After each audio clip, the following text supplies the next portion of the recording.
Today we kick off a new project series making a modular D&D city using some parts from the Dollar Tree that usually get overlooked.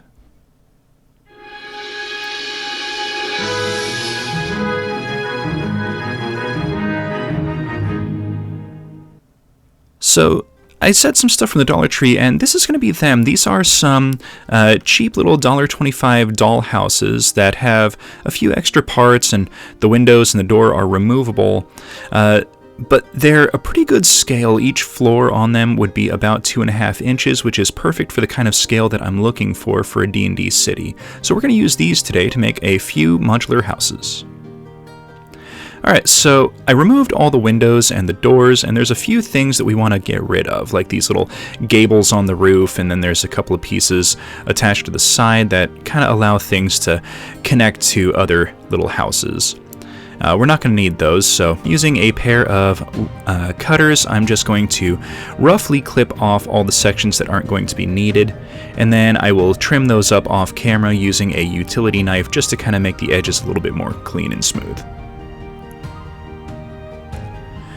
Now, these are going to be pretty nice because they make a very nice solid framework to work with, and it's only like $3 for a single house, and then just a few little extras that kind of get added on to dress it up. So I trimmed up 2 of them, and next thing we're going to do is cover up all the holes. So I'm using a little bit of chipboard here. This is the stuff that you find in the back of a legal pad. You can also buy it in bulk off of Amazon, or occasionally you can find it at craft stores and things like that. So I'm just going to use it with a little bit of hot glue to cover up all of the areas that I don't really need showing through. And for the roof here, I'm just going to reinforce it a little bit with a little bit of extra hot glue. And then using some more hot glue, I'm just going to tack all of the chipboard pieces over all of the window sections, and this is just going to be a nice little reinforced panel that I can do some stuff over as the project goes on. Since these aren't going to be openable, they're just going to be a set down and use as a kind of backdrop terrain filler. I don't really need them to be openable to have a playable interior, though I might do something like that in the future. I haven't decided yet. So we just need to cover all these up, and then we'll put some like single panel windows or doors and things like that on the outside. So I put the roof back on and then just kind of hot glue it in place to make sure it doesn't move. And then the corners of the building have this kind of little weird angle to them, so I'm just going to cover that with a little bit more chipboard and trim it off the bottom so that it's nice and flush with the base of the building.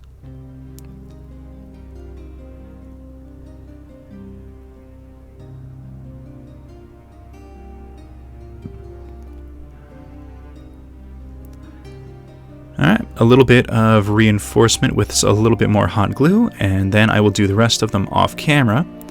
So now we need to put the 2 halves together.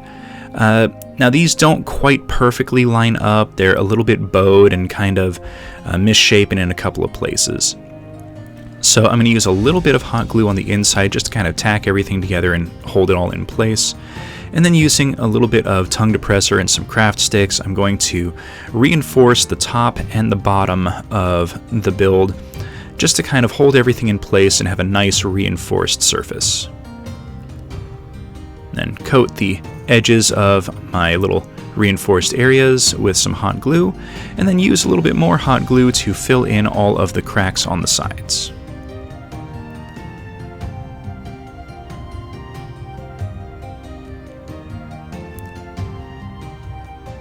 Now, hot glue has a slight tendency to kind of snap off, so I'm going a little heavy on the reinforcements around the pieces that I'm using to fit everything together, just to make sure that nothing really comes off over time.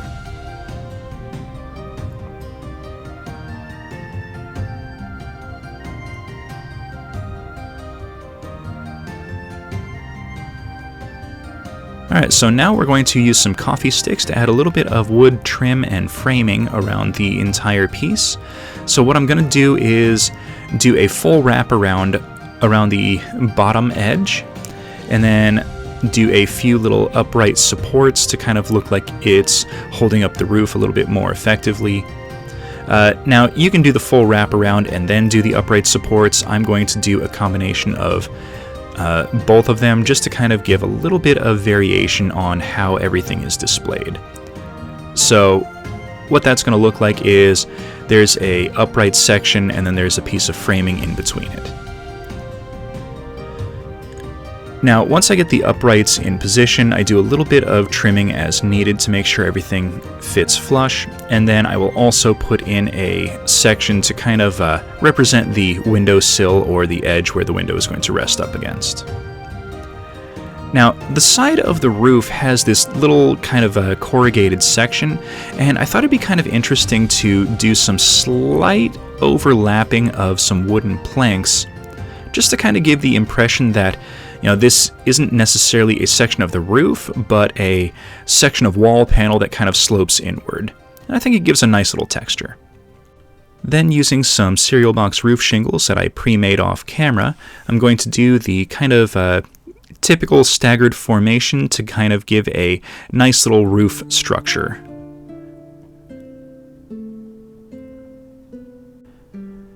Now, I do show how I make these shingles in the Modular Keep series, so if you want to see the full process, you can check it out there.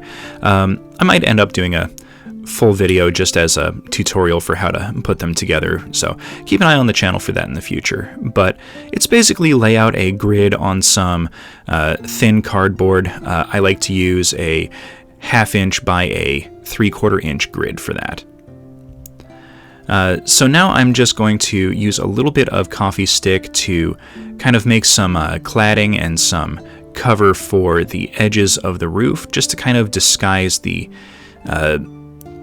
little section where the roof shingles meet the wooden slats, since it doesn't quite cover nicely, and I didn't really want to do a whole bunch of overlapping roof shingles for that section. Now for the top, I use a popsicle stick to just cover up the top of the roof section. This is just to disguise the fact that there are no shingles across the exact top of the roof. And as a bonus, if this is used in like modular wargame play, you can set a model on the top because it's a nice flat surface.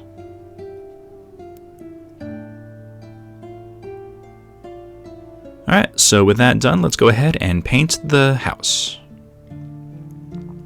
So I took it outside and gave it a base coat in some camouflage flat brown. And then using some raw sienna, I do a fairly heavy dry brush, almost an overbrush over all of the wooden trim sections.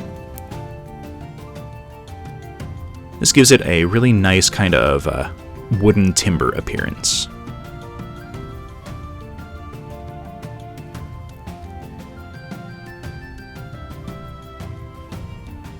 Now for this section on the side of the roof here, I kind of wanted to preserve some of the darker sections, so I tried hard to not really mess up any of the deeper shadowed areas. Okay, with that done, we're going to use a little bit of some warm gray to add a little bit of weathering. Now since all of these pieces are on the outside, I made sure to apply it to all of the wooden sections. So now for the roof, I'm going to go with a nice deep green. Now this is going to be a nice kind of earthy, warm coloration that kind of gives it a little bit of contrast to the keep, but I think it's a really nice color to work with, and it's my D&D world. I can make the house roofs look kind of however I like. So I wanted kind of a gradient coloration, so I took some ultramarine blue and did a reverse brush on all of the shingles, just to kind of give it a little bit of a color change. Now once this dries, it's going to be very, very dark and kind of blend in with the green. So now to tie everything together and kind of bring a little bit more life to the roof, I do a fairly light dry brush of some light green, just kind of starting from the bottom and brushing upward against the grain on the roof. And this just kind of brings a highlight to all of the edges of the roof and really ties everything together, gives it a really great pop of color.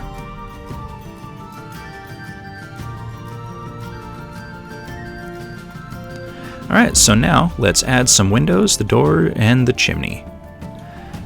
So I was thinking about doing these on camera, but I think it'll actually be better to just show the process for attaching them, and then I will do a full tutorial on how I make the doors and the windows ahead of time, and just kind of save those for a second video off camera. So tutorial on those coming soon. So to attach them, I'm just using a little bit of popsicle stick to kind of give them a little bit more surface area to grab hold of, and then a little bit of hot glue to fix them in place, and then a little more hot glue along the edges just to kind of reinforce the connection and make sure the windows don't come off. And then for the door, I do pretty much the same thing. I'm just going to do a fairly substantial blob of hot glue and then press the door into place. Now, this one I made with a little bit of door trim as well, and I think it came out really nice. So, again, tutorial on that to come soon. I just didn't want this video to be ridiculously long. Next up, we're going to make the chimney, and I'm using this little block of foam. This is 1.25 inches wide by about 4.5 inches tall. Now, I want a little bit of a taper towards the top just to kind of give it that classic chimney shape. So I'm just going to mark roughly 1/2 inch at the top and trim the edges towards it. And then do a little bit of a taper on the back side, and there's an area towards the house that kind of is visible, so I do a little trim there, trim down the side edges just to kind of give it a little bit more of a rounded appearance. Alright. Looks like that's going to fit pretty well, so now I need to add a little bit of texture and pattern to it. So using I started with a pencil, but then I switched to a pen. It seems to tear the foam a little less. I'm just doing little kind of circles and adding in what I'm going to call cobblestones. Now, as I'm adding these in, I'm just kind of rounding out the edges and making sure everything kind of fits together and doesn't look weird. So once that was done, I grabbed a little ball of tin foil and just kind of pressed in a little bit of stone rocky texture. Now this is some pretty dense foam, so it took a bit of effort to impregnate the texture into it, but when it's done, I think it looked pretty good, so didn't really need to worry about that. I do think like an actual rock would have been better for this though. Now, I made a little stand using some toothpicks on the back just to give me a little something to hold on to, and then sealed all of the chimney foam with some Mod Podge and black paint mixed together. Now this is going to kind of give me some dark recesses to work with, which I really like when I'm doing stone work out of anything made out of foam, and this will also harden everything to make it a lot more durable for tabletop use and gameplay.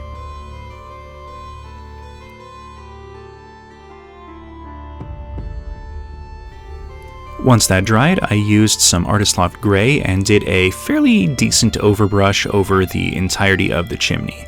Now, this ended up still being really, really dark, and I wanted it to be a little bit more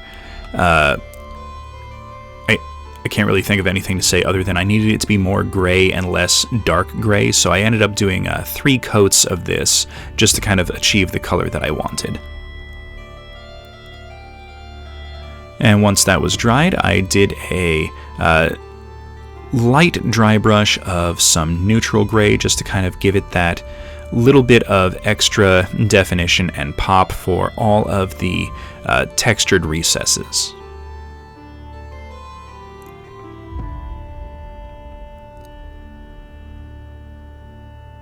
Alright, and then just a little bit of hot glue to attach it once all the paint dried.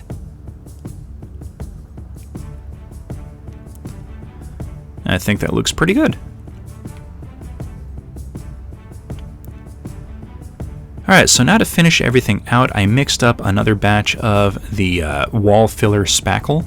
So this is just a mix of some lightweight wall filler, a little bit of unbleached titanium paint, and some Mod Podge.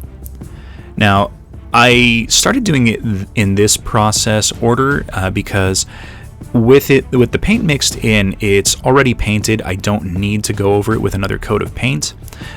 Doing it out of a little Ziploc bag like this, I can use it like a piping bag, and I have a lot more control over it. It's a lot easier and faster to apply. I just use a toothpick to kind of smooth it out and fill in any gaps.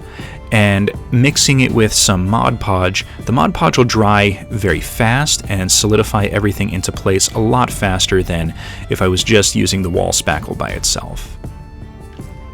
So I'm going to fill this in kind of off camera, and it's just going to go everywhere where there isn't a window or wall trim. Alright, and that is going to be it for episode 1. This is going to be the first in a lot of houses that I'm going to put together. I think it came out really nice, and this is going to be a really nice addition to the gameplay table, and can't wait to use it for D&D or wargaming.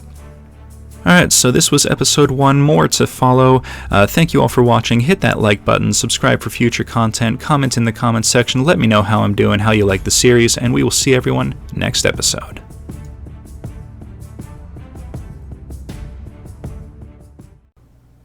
Today we continue the work on our modular D&D city by making some plaza and road tiles for use in our tabletop game.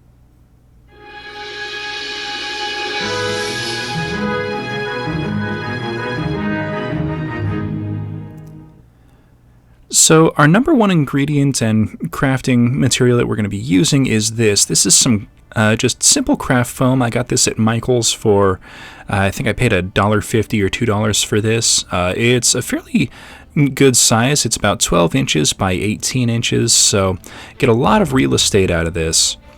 It's about a 1/16 of an inch thick, and what I'm going to do to start off is just kind of cut this into strips that are 3 inches wide.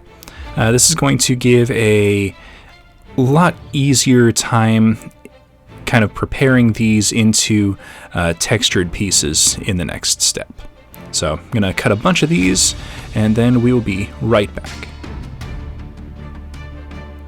Alright, so now that I've got these all cut, I'm just going to tack this down. Now, I wouldn't actually recommend hammering into your workbench, but, you know, I kind of did. Now, I'm using a heat gun, a texture roller, and after tapping this thumbtack back in, I'm just going to use the heat gun to warm up the foam, and then doing as even pressure as I can, roll the texture roller out and just kind of imprint that into the foam.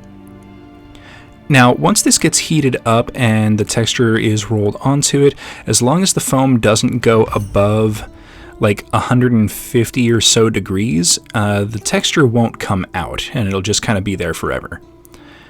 And I think this is going to be a pretty nice way to make textured pieces in the future, so definitely going to keep this idea in my back pocket for a while. So once all of the strips had been textured, I cut them into a couple of different sections. I made a bunch of 3-inch by 3-inch sections and some 3-inch by 2-inch sections. Okay, so now that we have our texture, let's make the tiles. So I'm going to start off by making a plaza tile. Now, a plaza is basically just kind of walkways and areas of the city that aren't designated as roads. And to kind of keep this fairly modular and easy to handle and a little bit rigid, I'm gluing this extra piece of craft foam down onto a dollar store clipboard that I took the kind of clip section off of. And this is just going to make it a little bit rigid and fairly stable, so it won't kind of flop around or bend and potentially break apart. Now, the clipboard is 12 inches by 9 inches, so that's going to be perfect for our grid. And all I'm going to do is just glue down some of these 3-inch by 3-inch textured pieces, and this is going to create a 15-foot by 15-foot grid for playability in D&D and tabletop games. Now I'm going to finish this tile off camera, and on camera here we're going to make our actual road work. So for these tiles, I'm going to make the road be about 5 inches wide, and I'm still going to maintain a 3-inch by 3-inch grid. So we're going to end up with a 2-inch wide kind of sidewalk and then a 5-inch wide road.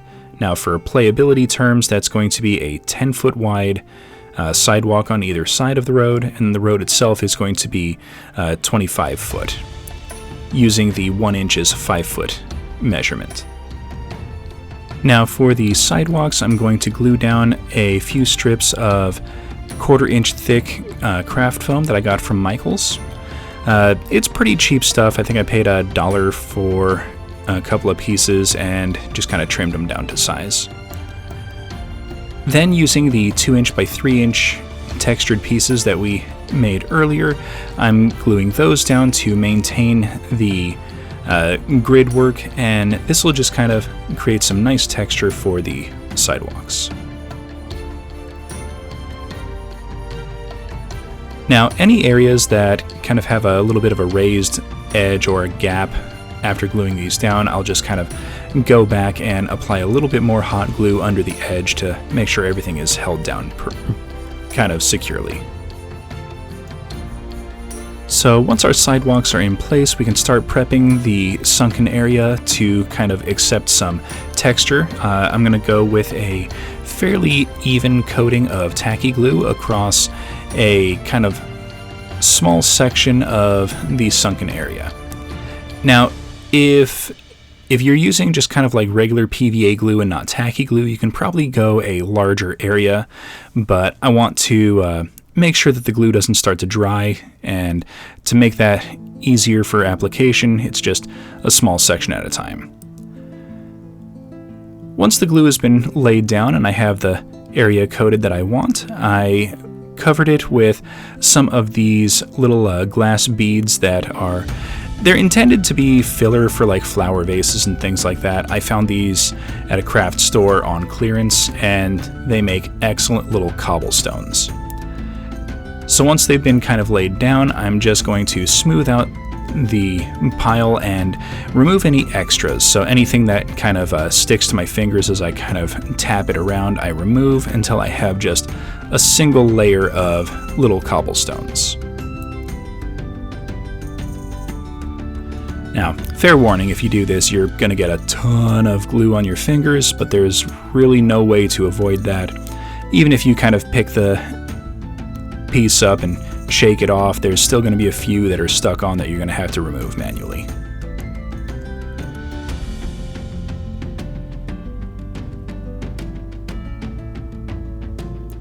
Alright, so once that's all done, I'm going to finish out the grid by taking a popsicle stick that I shaved down and just kind of wedging it in between all of the cobbles to kind of force that grid back into place. And here you can kind of see it on camera. It's a pretty nice even line.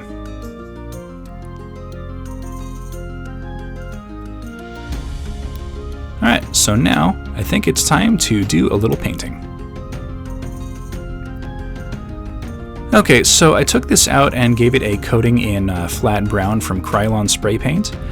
And just to kind of preserve some of the texture from the roller that I used, I'm going to very quickly brush off with a dry rag all of the surface of the little flagstone sidewalks. Now this is going to leave the brown in the recesses, which is kind of nice. So next I'm going to coat all of the cobblestones with a fairly heavy layer of some burnt umber. Now this is going to be a nice kind of dark, well, not really a dark, but a nice dirt layer underneath the surface of the cobblestones.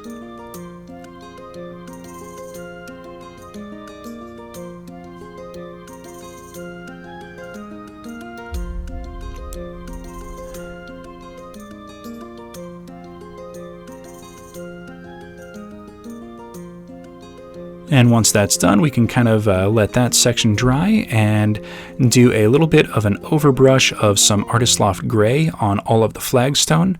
We're not going to really coat the lower areas. We're just going to focus on the raised areas to kind of leave some of those dark crevices.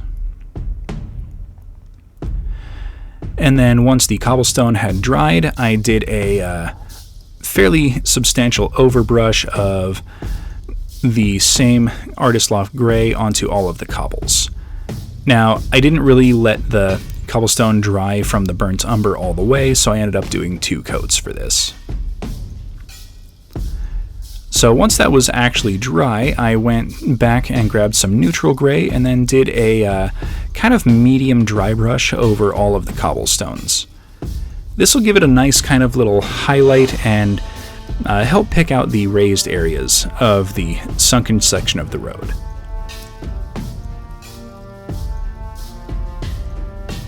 Then I did a quick and simple dry brush over all of the flagstone, and this is going to help pick out all the raised areas. We're still going to have those nice little dark patches, and a lot of the gray is still going to show through the neutral gray. All of this will dry a little bit darker than it appears on camera. Now to kind of solidify all of the tile together, I'm doing a dry brush of some warm gray. I just want to kind of hit the edges of all of the stonework. This is going to give a nice little edge highlight and kind of unify the whole piece together with some patches of the other colors showing through. So now I'm going to create a curb that's going to go along our road. Taking some 5mm by 10mm bricks, I split them down the center, and then using some strips of cereal box cardboard, just kind of glued a few of the brick pieces in a line along the strip. And I made sure to cut these to 6 inches. Since our road is 12 inches long, it'll be a little bit easier gluing these in 2 sections. So once the glue dried, I did a double coating of some Artist Loft Gray mixed with a little bit of Mod Podge, just to kind of give them a little bit more firmness and rigidity. Then I dry brushed on some neutral gray to give it a little bit of that color pop to kind of help match it to the rest of our flagstone. And then finished it off with a fairly light dry brush of some warm gray, just to give it that little bit of an edge highlight. And then to attach it, I did a combination of tacky glue and hot glue. The tacky glue is going to go kind of towards the centers, and the hot glue is just going to help tack everything in place while the tacky glue dries and solidifies everything connected together. Alright, and just like that, we have finished episode 2. So these were pretty easy to put together. They did take a little bit of time, but I'm loving the finished product. They're going to make setting up city encounters a lot faster for the tabletop game. Alright, and now I think it's a little story time. The goblin horde has broken through the city gates, and many of the town guard have fallen back to the markets. But the horde seems endless in their numbers. A desperate call for reinforcements has brought Ilara, a paladin of the local temple, as well as Arturius, an artificer, to aid them in battle. But did they arrive in time, and will this help be enough? Roll for initiative. Alright everyone, that's going to be it for today's episode. Thank you so much for watching and for your patience as these episodes come out. Hit that like button, subscribe for future content, comment in the comments section, and we will see everyone next episode.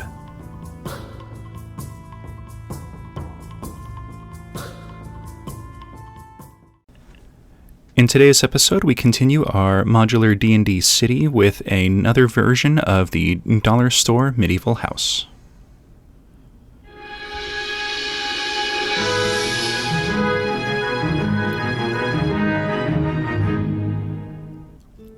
So last time I put together one of these houses, and this is the other version of it. Now I've already trimmed off the gables on the roof and removed all the windows. And then I boarded up all of the openings just to kind of make it a little bit more flush and easier to attach things to. Now for this one, I want to do like some bricks around the bottom edge, and then one of these outcroppings is going to have a chimney come up and extend from the roof. Other than that, I think it's going to be pretty simple to put together. The brickwork is going to be the most tedious part, I think. So let's go ahead and grab our supplies and get started.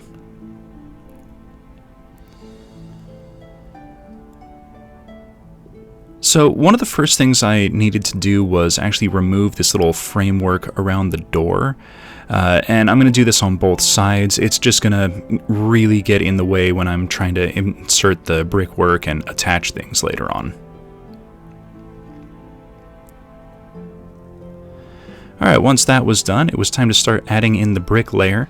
Now I'm going to use tacky glue for this. You can use hot glue, but just kind of any glue that's going to set and kind of hold the pieces in place quickly is going to be your best option. So I'm being a little haphazard with these, just kind of laying them in a somewhat random pattern, and I'm using some larger bricks as well to kind of fill space. I didn't want it to look, just completely repetitive with the same size bricks every time. Now the few gaps here, I'm just going to trim a couple of brick pieces in half to fill those. And yeah, I'm just doing this a quick little 3-stack high on the base layer. And then once that was reasonably dry, I add some tacky glue going up on all 4 corners. And then I'm going to do a kind of staggered brick pattern, going one full-size brick and then a half brick, then a full-size brick, then a half brick, all the way up to the roof section. And this is going to give the appearance that the bricks just kind of go up to the roof and kind of hold everything in place. Now, for the longer bricks, I do overhang them just a hair off the other side, just so that there's no little awkward gap and everything kind of lines up on the corner and gives a nice neat corner.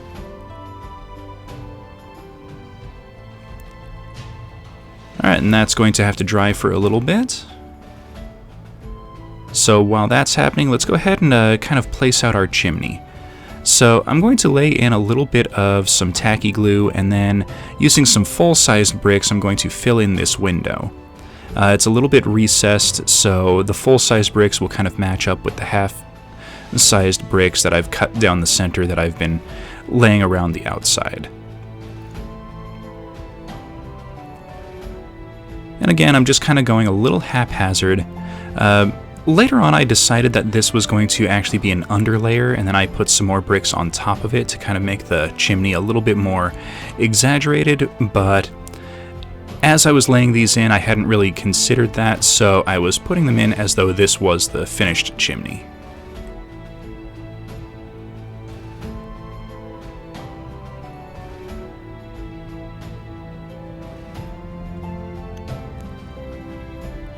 Alright, and then a little bit more tacky glue, and then I just kind of keep inserting bricks, raising it up to the roof line.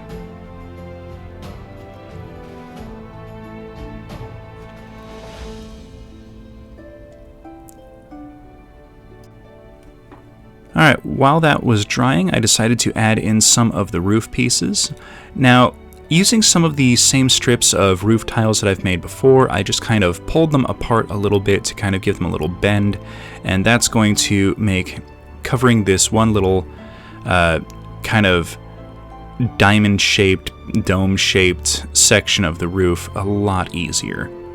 And it's just a little bit of hot glue, and then put them on in a staggered fashion to creep up to the top of the arch here.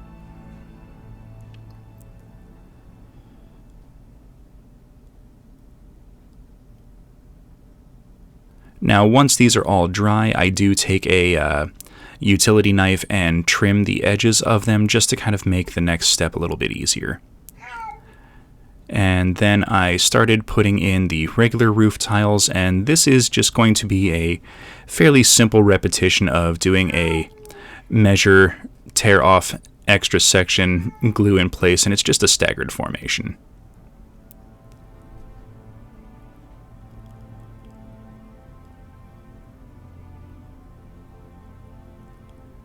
And I'm just doing a couple little pieces over on the other side to kind of give the impression that the roof is full and continues on either side of the arch here.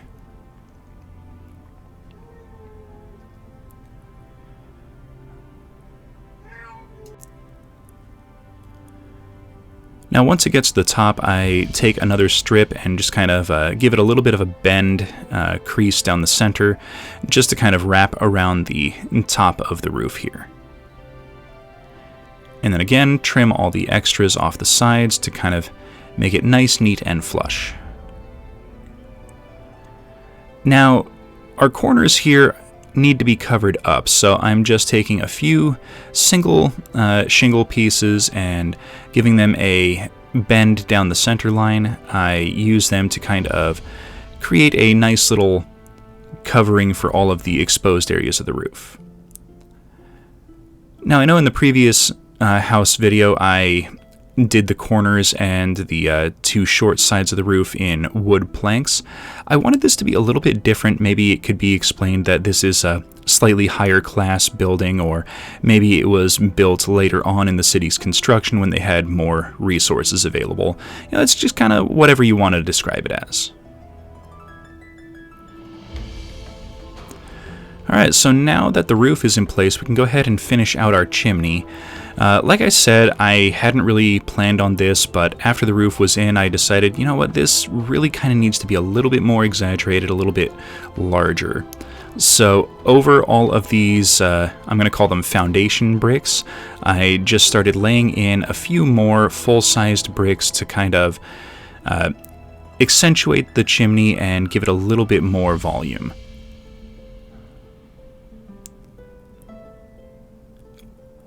And again, I'm doing that same kind of haphazard random formation placement of all of the brick pieces, just to kind of give it the impression that it's not, you know, the same repetition of pieces in the same orientation every time.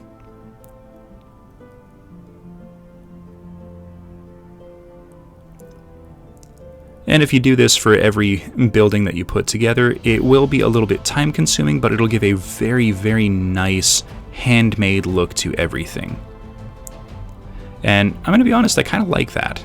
So you can expect me to be doing this more and more as the videos in this series continue. Alright, so now I'm going to trim away a little bit of the roof section here, just so that I can kind of bring the rest of the chimney up and make it look as though it's coming out of the top of the roof.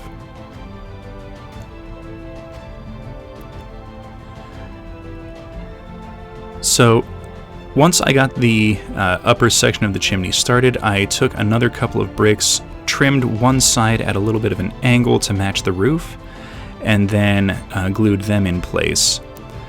This will give the chimney a little bit of support once I get to this section, and it'll look really nice as though the chimney itself is fully part of the roof.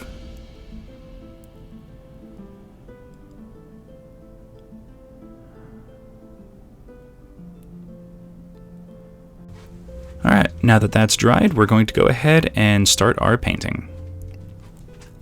So, because I'm using some craft foam for a lot of these pieces, I decided to seal everything in place with a 50-50 mix of black paint and Mod Podge. This is just going to help solidify all the bricks, make sure nothing comes off, and it's going to give them a nice little hardened surface so that they shouldn't have any damage, or the wear and tear from constant use on the game table isn't going to affect them that much.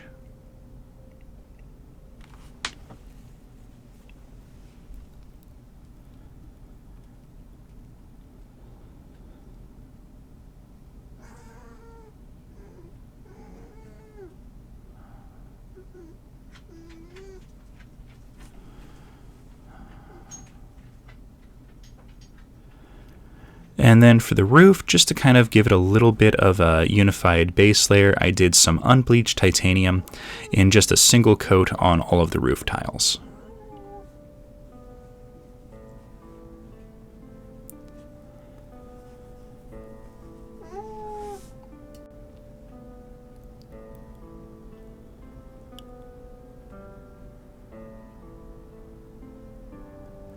Alright, once that was dried, I did a overbrush of gray over all of the brickwork, just to kind of give it that nice kind of stone texture. I wanted these to look like they were kind of like just regular old hewn stones, not something fancy like brickwork or anything like that.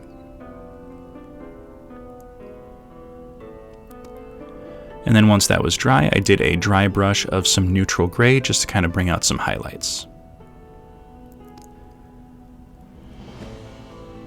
Now, it looks like I'm going pretty heavy here, and I kind of am, but the neutral gray will dry a lot more dim in color once everything is done.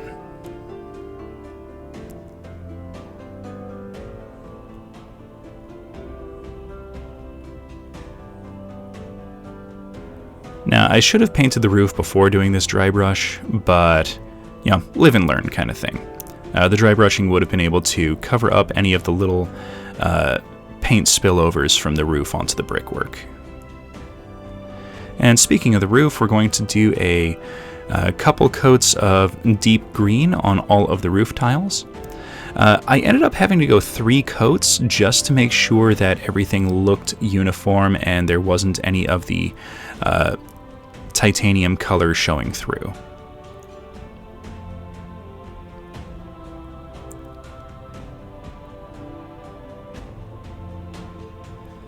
Alright, once that was done, we grabbed some light green, and this is going to be a dry brush just to kind of pick out the highlights of all of the edges of the tiles. And this also gives the option to kind of unify all of the color together, so that if you have some darker patches, they kind of get unified into a more consistent color. Alright, so now that that's done, let's go ahead and add our final details.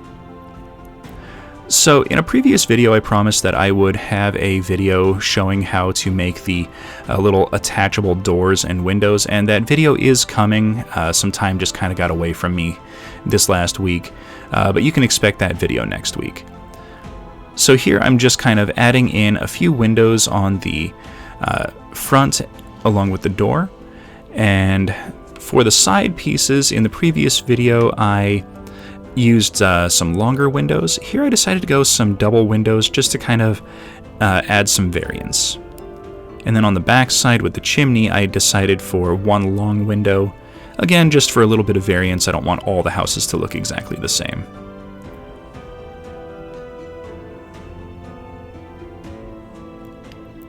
And then once the windows and doors were attached, I mixed up some wall filler. This is some simple stucco. I used lightweight stucco mixed with some Mod Podge so that it kind of flows a little bit easier and dries a little bit faster. And then just to save time on painting, I added in some unbleached titanium, and that's what gives it this kind of nice plaster coloration. And then I stuffed it all into a little sandwich bag just to kind of give me some control over how to apply it. And then you can see here I'm using a toothpick to kind of spread it into any areas that I might have missed and kind of smooth out the surface so that everything looks nice and appropriate.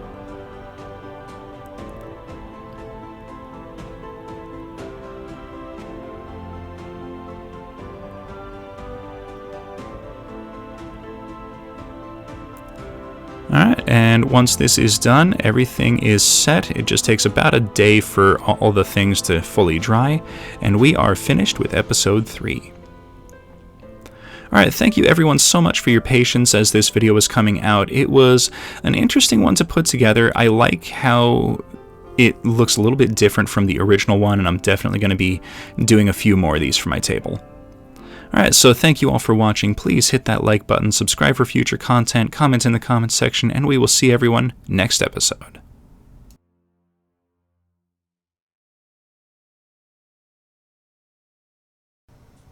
It's time to continue our medieval city by adding in this 2-story Tudor-style house made with dollar store parts.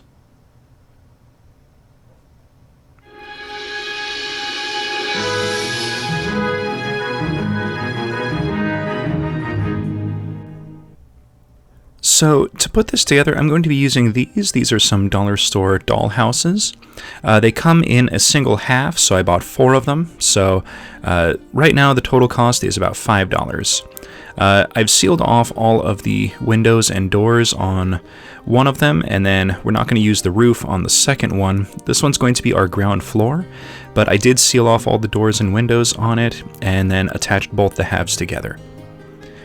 Now, the other one is going to remain in halves, and that's because I want to have a little bit of an overhang for the second floor. So we're going to attach them with kind of a little bit of an outcropping just to kind of give the impression that the second floor is much larger than the ground floor.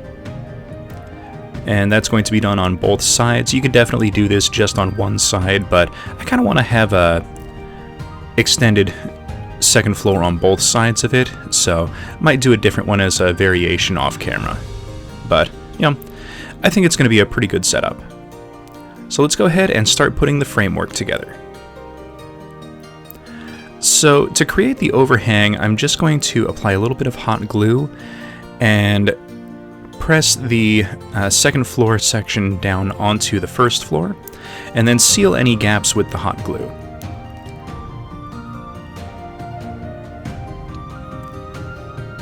Now, I'm not really worried about the glue being visible on the underside because that's not an area that's going to be easily seen.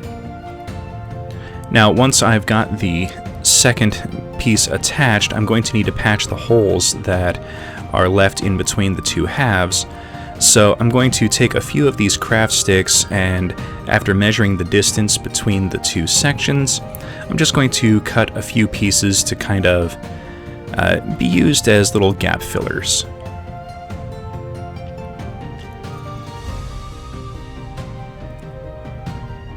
Alright, and sticking down the second half here, and then I will seal off the underside. Alright, looking good so far. Let's go ahead and start filling our gaps. Now, this was a little interesting. Some of the pieces had a bit of a hard time fitting into place, and a couple of them I probably could have cut a little bit longer to fill a little bit easier, but in reality I don't think it matters all that much. Now, I am filling in the gaps as much as I can, but there are going to be a couple of small holes that kind of need to be filled with other things. In a couple places I fill them with hot glue, and in a couple of others I add a few more craft sticks in between to fill the larger gaps.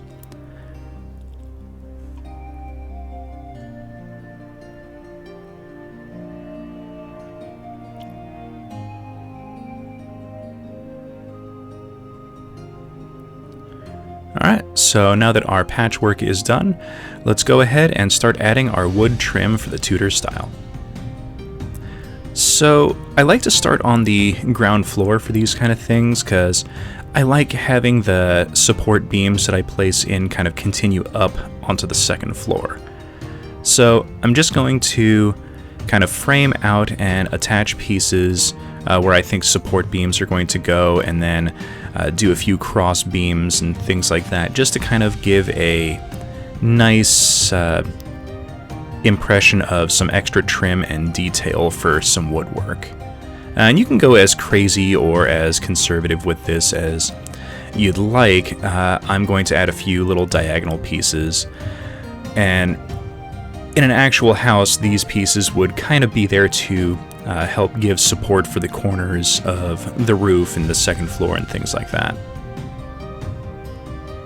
Now for the second floor, I wanted the bottom section of the wood to kind of be one continuous piece, so I took a couple of fairly thin coffee sticks and I bent them and broke them into shape, while kind of trying my best to maintain them being a single continuous piece without breaking them apart.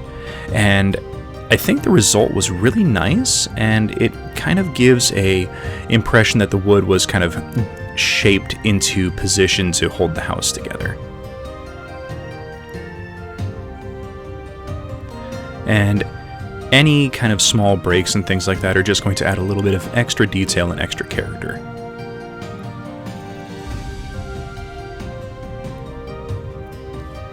So if you're doing something like this at home, a lot of it is going to be place one section of trim and then use that as kind of the measurement point to mark out and cut your next piece of trim and then place that into position, and then just continue that process along.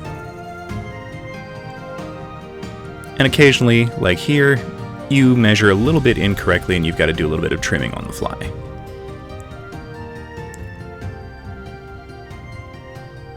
Now, I like putting these little cross sections in place to kind of give the impression of where someone would be standing on the inside. I like to consider these to be roughly waist height for models and things like that.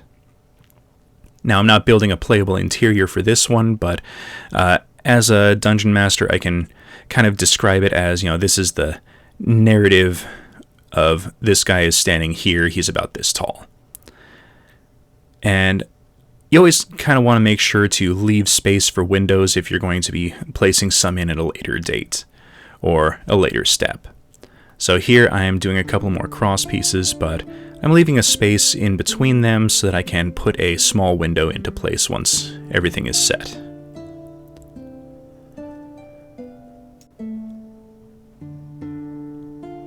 So now let's go ahead and start on the roof. Using some cereal box shingles that I made in a previous episode, we're just going to apply in some staggered layers to create a kind of wood shingle or tile shingle appearance. Now for this rounded section, I'm kind of cutting them a little extra thin to make them kind of spread apart and wrap around the arched domed ceiling. And then for the sections in between the roof gables here, I do a little bit of trimming on a couple of shingles and just kind of make them a little bit more narrow and a little bit more kind of trim to fit so that they kind of squeeze in between the gables. When you have roof sections like this where there's odd angles, there's going to be a whole lot of place a couple shingles and then do some custom cutting and trimming to place the next one into place, and then you can do a couple of normal, and then you've got to do a little bit of custom trimming again. But that's all kind of part of the creative process, and the end result looks really nice.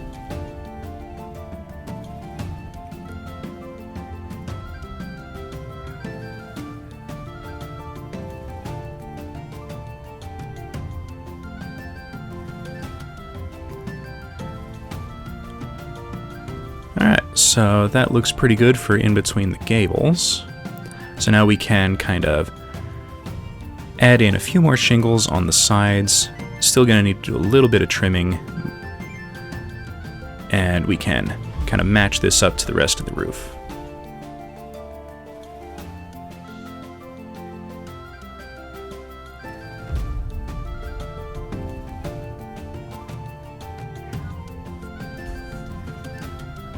Now for the little gable sections here, I'm going to shingle over the top of them, and to do that I'm doing a little bit of custom work on the shingles just to patch things over, but nothing too crazy. It's basically just a pair of shingles stacked on top of another pair of shingles, and I trim them to kind of create that staggered formation.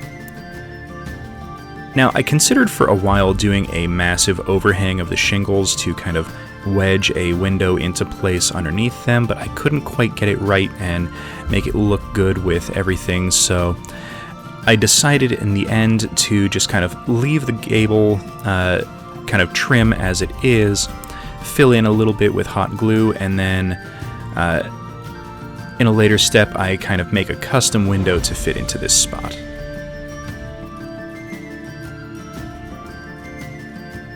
Alright, so for the windowsill, I took a little bit of coffee stick and trimmed it to fit, did a little bit of a angled cut on the back side.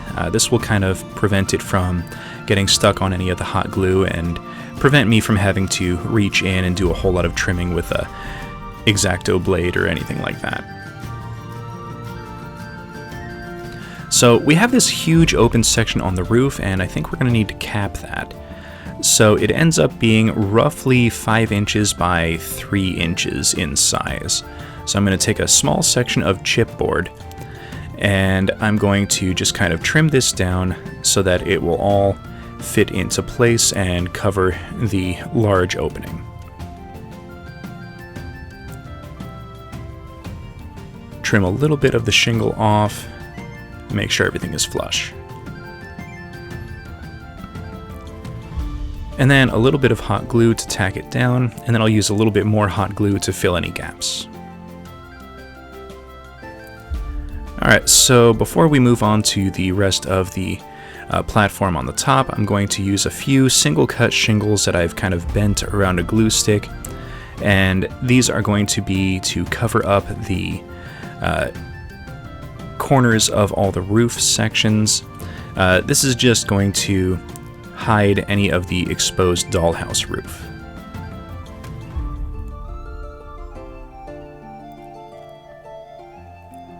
So the top section of the roof here, I want this to kind of be a platform to give the impression that, models could stand on top of it. As a D&D kind of battle scene, I can have models on the roof. Characters like rogues or wizards or anyone who have high mobility can, run up the building or climb on top of the roof. Now they have a position that they can stand on. So I'm just taking a few coffee sticks. I cut some of them to 3 inches and some of them to 1.5, and I'm just doing a simple alternating pattern to kind of give a little bit of visual detail.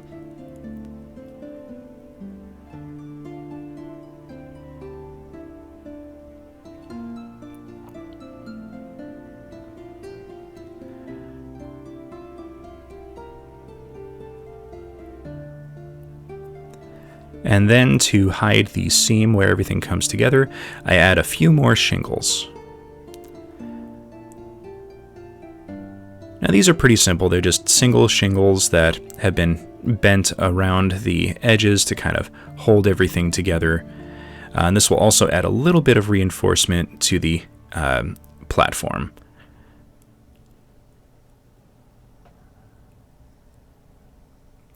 All right.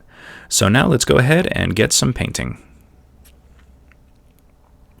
So I took it outside and did a full coating of Krylon Camouflage Brown. And then all of the wood sections, I do a overbrush, kind of a heavy dry brush of some raw sienna.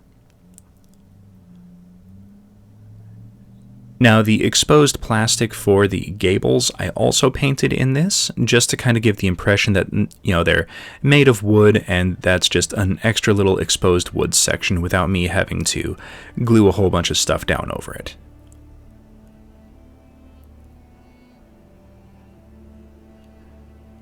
And then we also do the same treatment on the platform.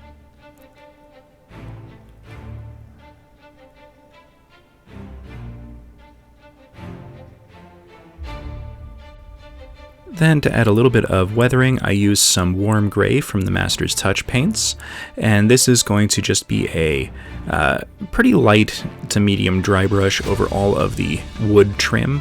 This gives it a nice aged and weathered appearance.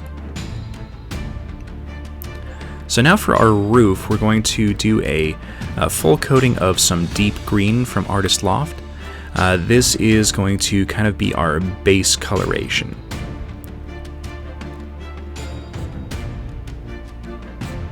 Now, I'm being a little careful not to get a whole lot on the wood trim, but any that I do get, as long as I'm quick about it, I can kind of wipe it off, and it doesn't really leave that much of an appearance. Now, I went a little heavy on this step. I was aiming for kind of a heavy dry brush, but it kind of ended up being a full coating of some ultramarine blue. This is here mostly to kind of give a deeper undertone. This will dry a lot less blue and just kind of unify everything together. And then did another coating of the deep green just to kind of give it a nice this really ends up kind of being a almost forest green coloration by the end.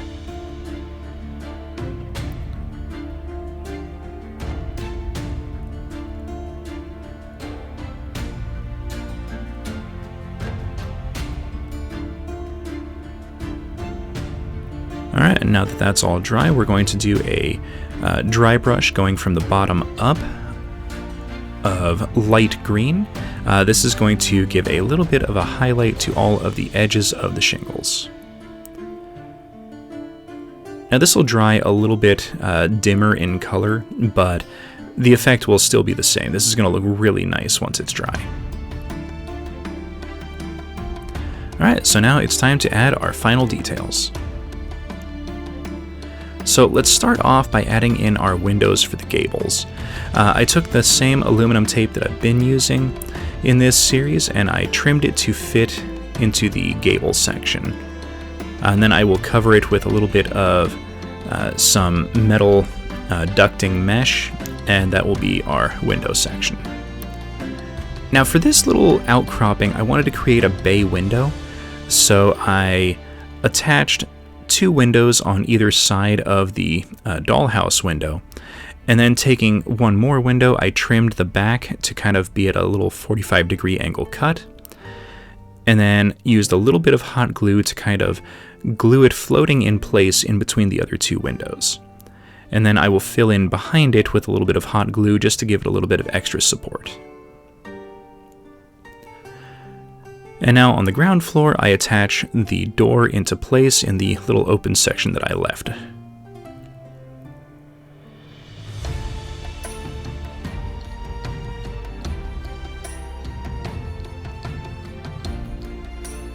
Next up, I add in some wall filler. So I kind of went over this in a previous episode, and I'll quickly touch it here again. This is just a little bit of some lightweight wall filler or spackle. I mixed it with some Mod Podge to make it dry a little bit faster and give it a little bit more easy spreadable consistency, and some unbleached titanium paint for the coloration. Then stuck it into a sandwich bag and used it to kind of pipe into place. And after letting it dry for about a half hour, it was still a little pliable, so I kind of tamped it down and smoothed it out with my fingertip.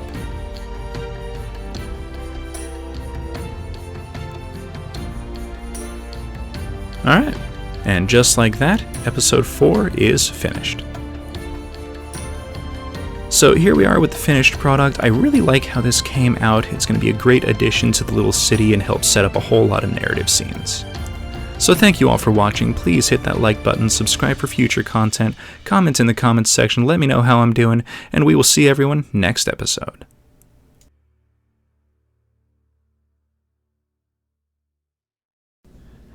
Today I'll show you how to make some modular hedges and planter boxes for use in our D&D medieval city.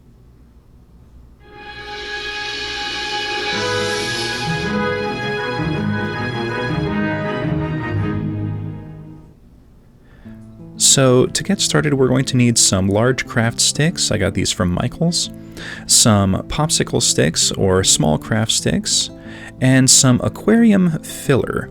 I got these at Michael's, but you can also find them at PetSmart and sometimes at the Dollar Tree. So starting off, I'm going to take the large craft stick and then mark off 3 sections. There's 2 3-inch sections and a 1-inch section. And these are going to be the foundation for all of our planter boxes and hedgerows.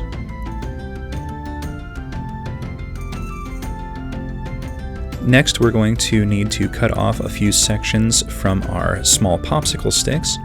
We're going to need 4 of the 3-inch sections and 4 1-inch sections for each of the large planters, and then 4 1-inch sections for the small planter. Now, using a little bit of hot glue, I'm going to just make a fairly simple framework on the bottom layer. Now, because these craft sticks are exactly 1 inch wide, I did end up needing to trim down the 1-inch sections of popsicle stick just to make sure that they fit. It's pretty quick, just measure a couple times, clip it off as needed, make sure you don't clip too much, and then it's just a little bit more hot glue and affixing it into place. Now, a lot of the glue will kind of ooze out the sides. I find it very helpful to remove that as you go and just kind of keep things a little bit clean as the crafting process unfolds.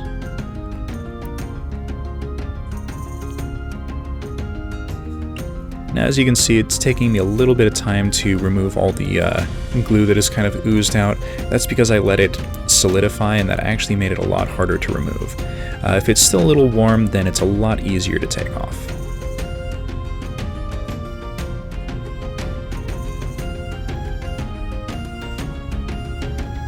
Alright, so now we're going to do a second layer on top of this, and that will put it at roughly waist height for our D&D models.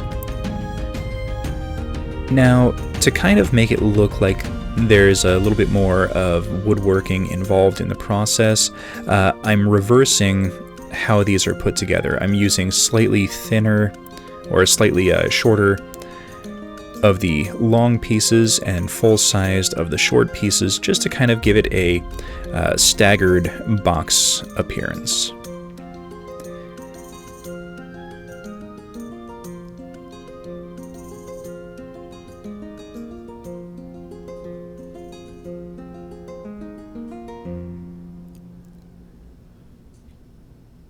Now, once all the glue has been trimmed off and it's solidified, I'm just going to very carefully taper the edges of the 4 corners, just to kind of give it a little bit of extra character. Now, you especially want to be careful not to cut a little too deep. You don't want to suddenly have to rebuild the box because it trimmed a little bit too much.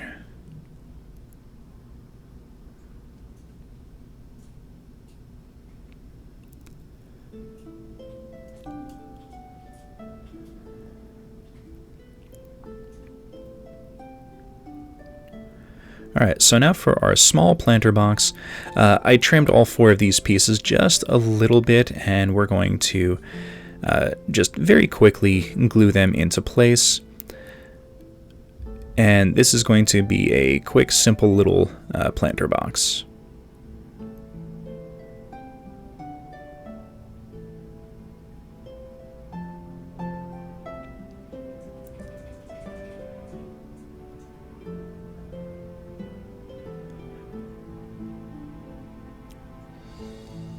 Quick removal of the glue, and then I will go ahead and taper the 4 corners on this as well.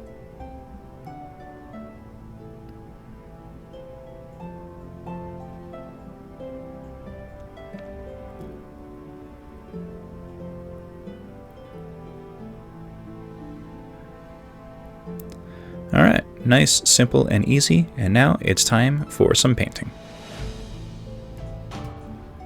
Alright, so I took this out and gave it a quick coating in some camouflage flat brown, and now we're going to do a little bit of an overbrush in some raw sienna from Artist Loft. This will give it a nice wood appearance and just kind of really highlight some of the little imperfections in the craft sticks.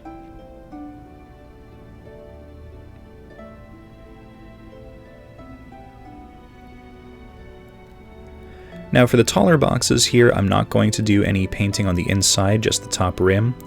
But here for the smaller one, I do the outside and the top rim, but I also do the inside just in case there's any empty spaces or spots where you can see inside.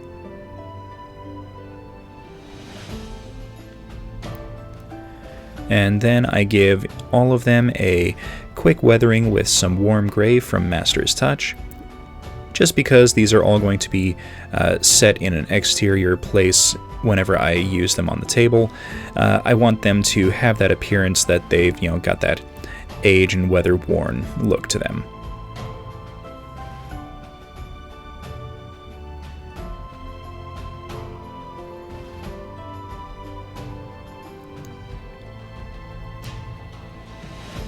Alright, and now that those are done and drying, it's time to add the plants.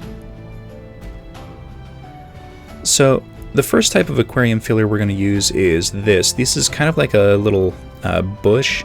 It's got 4 pieces, and we're going to start by fluffing them out and then do a blob of hot glue on the bottom, and then that's just going to tuck right into one side. Now you can do 3 of these per large planter, but I think 4 gives it a little bit more of a full appearance, and that's kind of what I wanted. These are going to be great for blocking line of sight and kind of providing cover. For D&D, I would say that these would give a +2 AC if you're behind them. Alright, so now we're going to use this other filler. These are kind of like little stem plants. I'm not entirely sure what they're called, but I'm going to just take a few little clippings of them and glue one down into each corner. And then once these are glued down, I'll glue one more directly down into the center. Now, unfortunately, they didn't quite have stems long enough for me to glue the center one down first, so it'll end up kind of getting glued to the other leaves, but that's...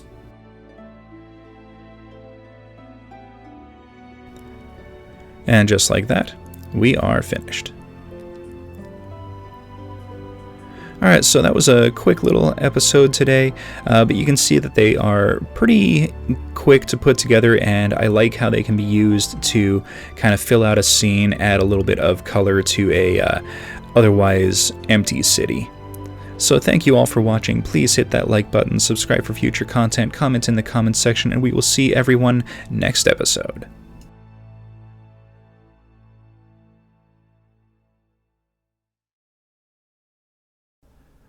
Today we continue our D&D modular city by adding in some city walls that have been magnetized for easy modularity.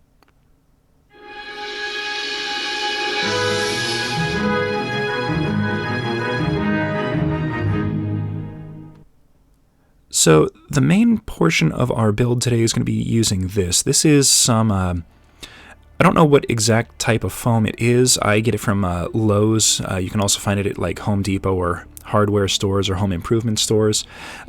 It's basically just a piece of foam. I think it's XPS foam.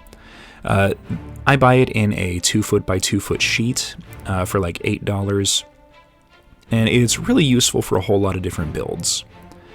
So I've cut this section to be 6 inches wide, and I'm just going to start trimming off a few blocks that are about 5 or so inches tall. Now I'm using a ruler to try and get as straight of a cut as possible, and I'm just doing a few passes with a utility knife to get as clean a cut as I possibly can. Then using a ruler, I mark out a simple set of lines, and these are going to be our bricks. So using the utility knife, I lower the blade length to as short as possible, and then just score a few shallow lines into the face of the foam.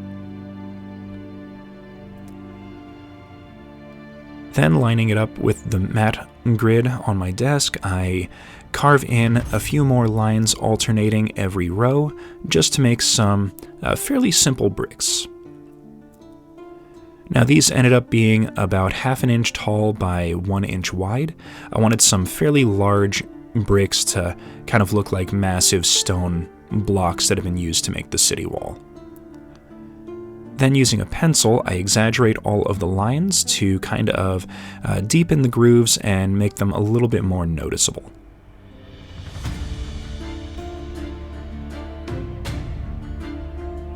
Alright, so that is really quick to do, and then I Did the same thing on the sides to kind of give it a full wraparound, just to make sure that the same brick pattern was visible no matter which direction you looked at it.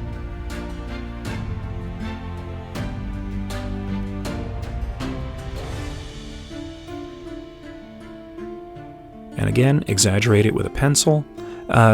A lot of people use ballpoint pens, but for some reason I find that it tears up this foam a little bit too easily, so I start with a pencil and then do the pen off camera just to help exaggerate things more. Now, I made this, I call it a texture plate. I made it out of some aquarium stones that I glued down to a wooden block, and I used that to kind of create some deep texture gouges into the foam, and then follow it up with a wadded up ball of tin foil just to kind of give a little bit more uniform texture across the entire piece.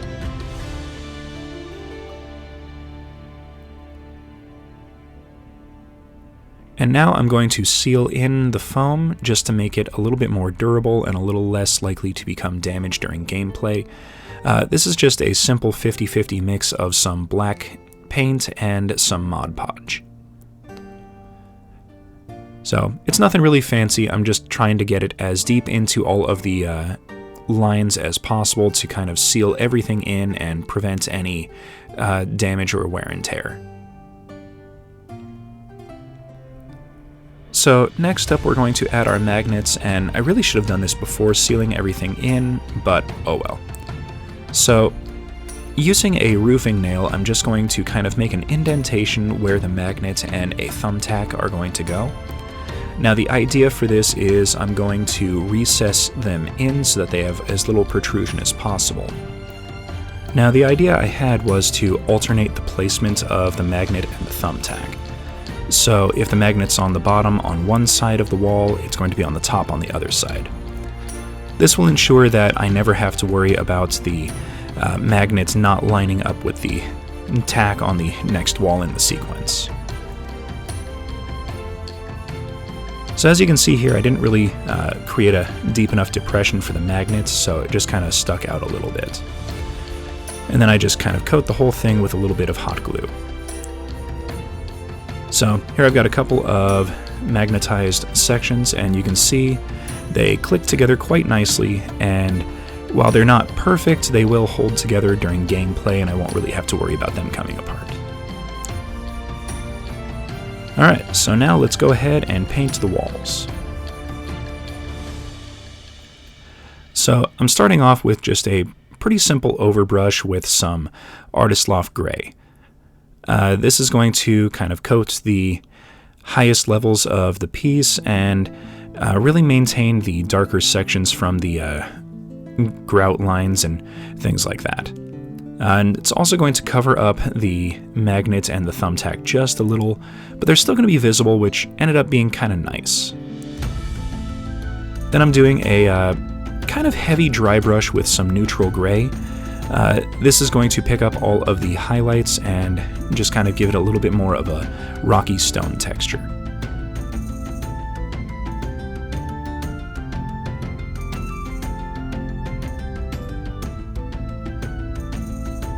Now, as you can see, the magnet and the thumbtack are a little bit more visible than you would originally think, but that actually works out nicely to kind of help line things up once everything is finished. And now, using a downward dry brushing motion, I'm going to do a light coating of some warm gray from Master's Touch. This is going to give the entire piece a little bit more of a warm appearance and make it look a little bit less harsh and give it kind of a nice, inviting feel. Alright, so now we need to make our walkways. So we're going to start by making a little simple platform, and I'm using some hot glue and some popsicle sticks to do this. I need each section to be about 2 inches wide and as close to 6 inches long as possible.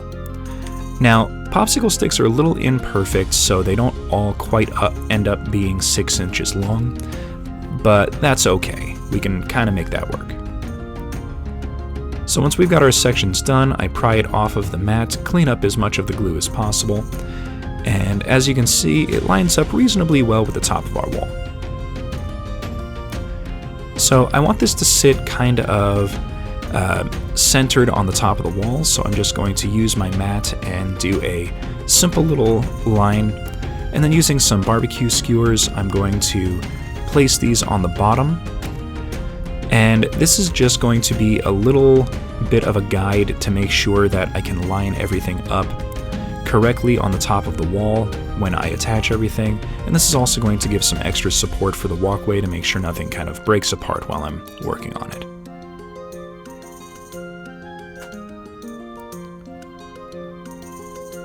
Alright, so next I use a little bit of wood glue and some hot glue to kind of tack it down, but these are just a couple of little supports that are going to be for the guardrails that I'm going to craft, and the hot glue will kind of hold everything in place while the wood glue dries. And these are again made with a couple of barbecue skewers. Alright, once everything is fully dried, I took a shop knife and just kind of cleaned up the edges by trimming away any excess and making sure everything lined up flush.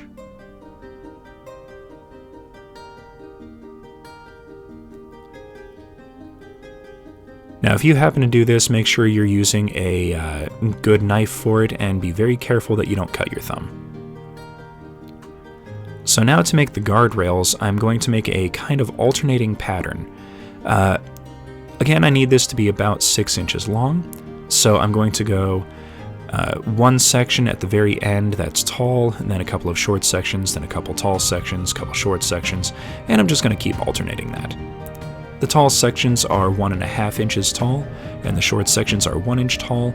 This will give a couple of areas where guards or adventurers or even villains can kind of peek over the walls and look down on the city or outside the city and have some kind of cover and stealth advantages.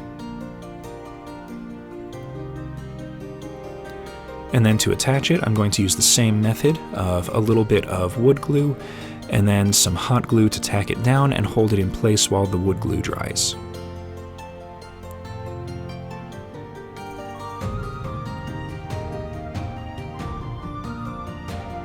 Alright, so once that has fully dried, we can go ahead and get them painted. So the first thing I did was I took it outside and coated it with some Krylon Flat Brown from their camouflage selection. And then I did a pretty quick and simple light overbrushing, kind of a light to medium overbrush actually, of some raw sienna, just to give it that, processed wood appearance that I've kind of grown to love in painting up wood sections like this. Now, some of these sections I probably should have painted before attaching them, because it was a little bit interesting to paint the inside of the walkway here. I ended up going a little bit heavier with the paints than I had originally wanted.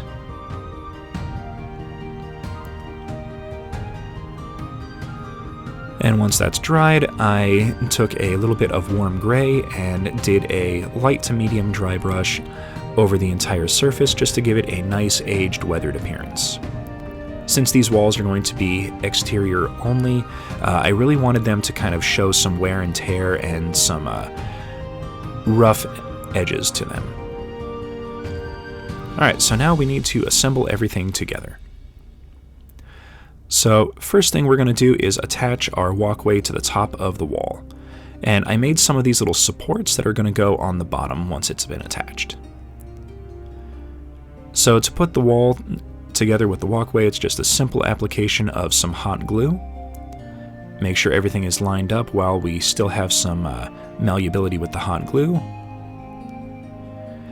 And now for these little support columns, I'm just going to tack them into place at roughly even spacing.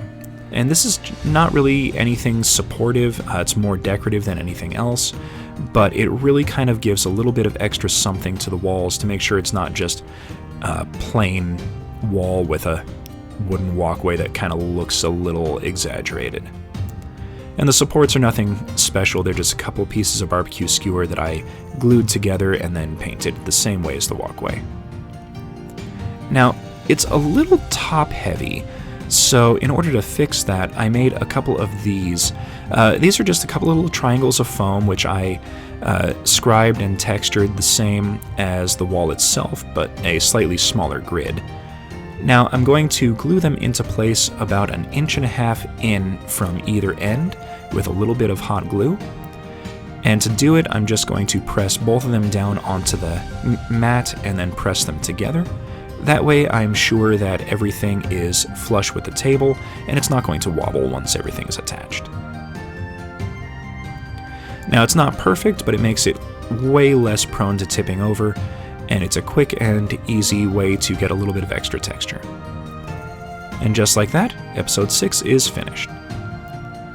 So I put together a quick little scene here. You can see in the background the walls make a really nice backdrop for a city. We can also use these for gameplay elements and things like that.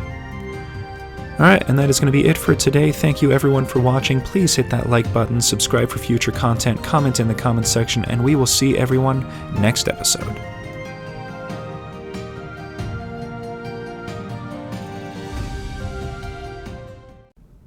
Today we add a little bit of color to our medieval city by making some decorative trees and planters.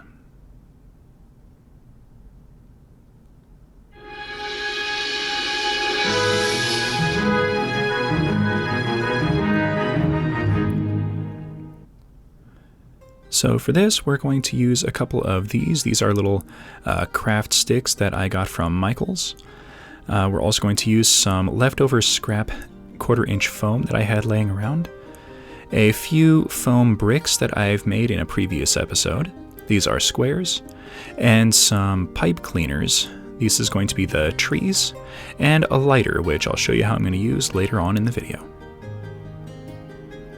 Alright, so let's go ahead and start with the planter boxes. So, I said planter box, what I should have said was we're going to be making some little planter beds, and I'm going to be using these. These are just over 1 inch wide by just under 3 inches long. So they're going to work pretty good for our grid that we've been using in the medieval city so far. I just quickly cut a piece of the foam, and I'm just trimming the edges with a utility knife here just to kind of make sure everything lines up with the edges of the wooden craft stick. Just a little bit more trimming, making sure it's kind of properly round, not quite so boxy. Alright, so now that my hot glue gun is heated up, we're going to affix the two together just like so. And then using our little foam bricks, we're going to start in the exact center on both sides and just place a single brick vertically on either side. And then we can go through the process of wrapping the bricks around, just placing them 1 or 2 at a time, removing any hot glue that kind of gets squeezed out as we go along. Now, I didn't plan this ahead of time, but it was sheer coincidence that I didn't have to trim down or squeeze in an extra brick, and it ended up lining up perfectly with the size bricks that I had. And these bricks are 10 millimeters by 10 millimeters, so if you end up getting these same craft sticks, these size bricks would work for you. Alright, so now we're going to seal it all in and seal it down with a little bit of paint mixed with Mod Podge.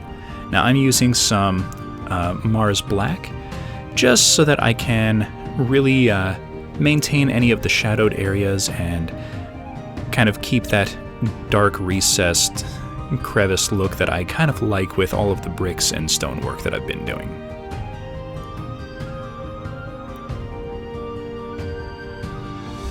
Alright, now while those are drying, we can go ahead and make some trees. Okay, so we're going to use some of these pipe cleaners. I bought them from Michael's in a bulk bag. You can kind of get them from a bunch of different craft stores. And as you can see, I've sped the video up a little bit. This did not take long at all. It took me maybe 5 minutes to make a single tree. I just bent the pipe cleaners in half, made sure to leave a little bit of space at the bottom, and then just started twisting them together to create a kind of twisted tree trunk. And then just kind of grabbed a few, twisted them together, and then grabbed a few more, twisted them together, and that's how I came up with the branches. Now the ends of the branches here, to keep them from kind of poking into players or myself as we're moving around the game table, I'm just bending them over and then giving them a final little twist to kind of hide that sharp pokey end.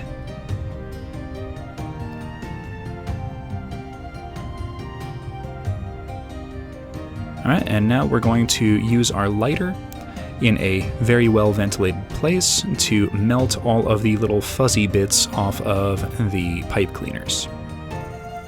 Now the pipe cleaners themselves are made out of little kind of fuzzy plastic, so this isn't burning it off, it's melting it down.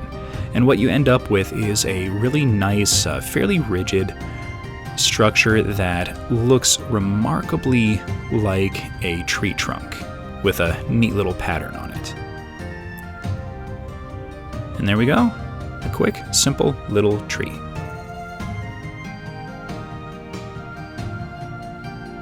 Alright, so now we can go ahead and get some painting. So now we're going to paint up our tree with a little bit of burnt umber. Now this is going to do two things. Because of the texture that the tree trunk and branches has, it's going to soak in a little bit into the remaining plasticky fuzz, and we're going to end up with a almost two-tone colored tree with no extra steps. So we're going to have some nice dark shadowy areas, and then we're going to have some slightly lighter raised areas. So that's going to make the painting job on this a whole lot simpler. Now, because the tree itself is made out of black pipe cleaners, this is going to dry a lot darker in shade, so we're going to have a nice kind of dark tree trunk. And I gotta be honest, I kind of liked how it came out. You can kind of see where it's starting to dry already, and we're getting this nice kind of deep brown color. And it looks really nice once it's fully dry.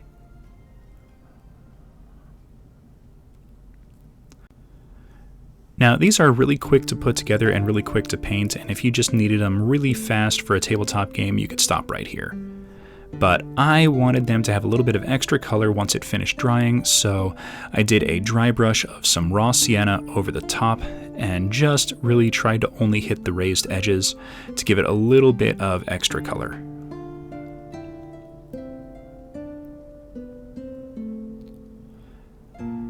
And here you can really see what that kind of twisted, swirling pattern looks like on the trunk.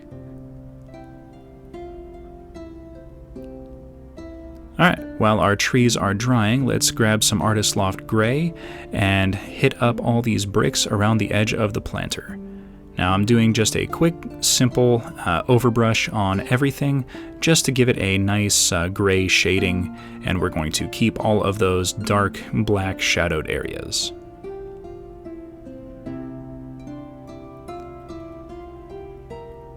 And then once that's dry, we're going to hit it up with a kind of a downward dry brush of some neutral gray, just to give it that, worked stone exterior brickwork look. Alright, so now let's go ahead and add some finishing touches and assembly. So I'm using this is called reindeer moss, and it is really nice for making leaves and bushes and things like that on this kind of scale. Now there is a downside, you can't quite see it yet, but my hands will start to get stained and colored a kind of a yellowish green. That's because all reindeer moss is dyed to stay this color all the time. There's nothing really you can do about it. All I'm doing here in the video is adding a little bit of hot glue and then grabbing the edges of the moss and kind of rolling it together to kind of cling the edges to the hot glue and create a little ball of moss, which I then use a little bit more hot glue to glue down onto the tree. And here I'm just kind of checking over the whole thing and making sure that nothing is loose, and if anything is, I just add a little bit more hot glue and press it down into the tree. Now, to kind of help with the moss not transferring color to fingers, I'm doing a little bit of a coating of some watered down Mod Podge. This didn't work out as nicely as I had hoped. It ended up not really doing anything in the long run. If I had some like spray sealant or something on hand, I definitely would have done that instead. It would have made the moss a little bit more rigid, but it also would have helped kind of prevent any color transfer. So if you have spray sealant, that would work better than what I'm doing here. Alright, so while that was drying, I decided to create a little bit of an uneven ground texture using some hot glue in the planter beds. And this isn't really super noticeable, but I wanted something that was a little bit more than just a flat surface. And as you can see, it's really fast to put this together. I wouldn't recommend doing this over a large piece of terrain because you're going to end up using a lot of hot glue. So now to stick everything down, it's just a little bit of hot glue across the bottom of the tree roots, press it down into the base, and we have our tree attached to our planter. Now, I had considered using some sand to coat the base, but what I'm going to do instead is spread a little bit of Mod Podge, and I'm going to add some just simple green flocking for ground cover, kind of make it look like there's a little bit of grass growing around the base of the tree. And I'm going to do this on top of a paper towel so I can collect any of the extras so that it doesn't go to waste. And there we go. Just like that, episode 7 is finished. Alright, so these were pretty quick to put together, but the color transfer on the moss is a little bit of an issue. Definitely recommend some spray sealant, but as you can see, they really help to put a lot of life into a terrain scene or kind of a cityscape like this. Definitely recommend. They're super fast to put together, super easy to work with, and they don't weigh anything, so they're nice to have on hand.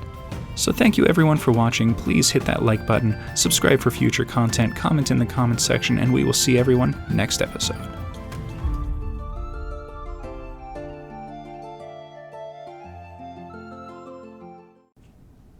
In today's episode, I'll show you how I put together this 2-story townhouse for our medieval modular city.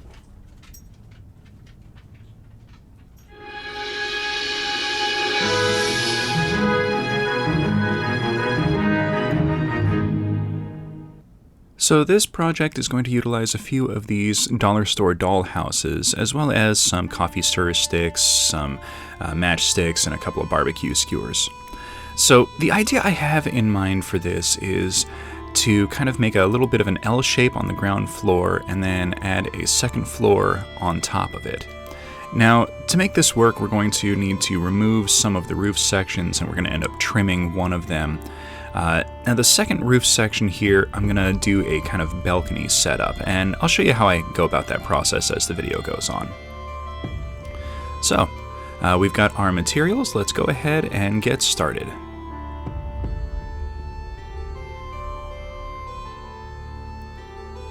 Alright, so the first thing I did was the areas where the roof section was going to get trimmed off. I clipped away any of the sections of the dollhouse that would attach the roof in place, and then using a hobby knife, I very carefully trimmed everything to be perfectly flush, just to make sure that there was no edges that could catch on anything. Once I had that done, I did a quick little test fit to make sure everything was going to kind of end up in place where I wanted it. So, I hadn't quite decided at this point where I wanted the stairs to be, but I knew I had to trim one of the roof sections to kind of make it a half roof. And I ended up deciding that the balcony was just going to be a pretty simple open balcony. So, as you've seen in previous videos, I kind of attached some chipboard on the inside of all the open areas after having removed all of the bits that I didn't want. Then using some chipboard, I cut a section that was going to sit flat on top of one of the lower sections of the building, and this is just going to be kind of the support section for the balcony, just kind of the area where everything is going to sit on top of.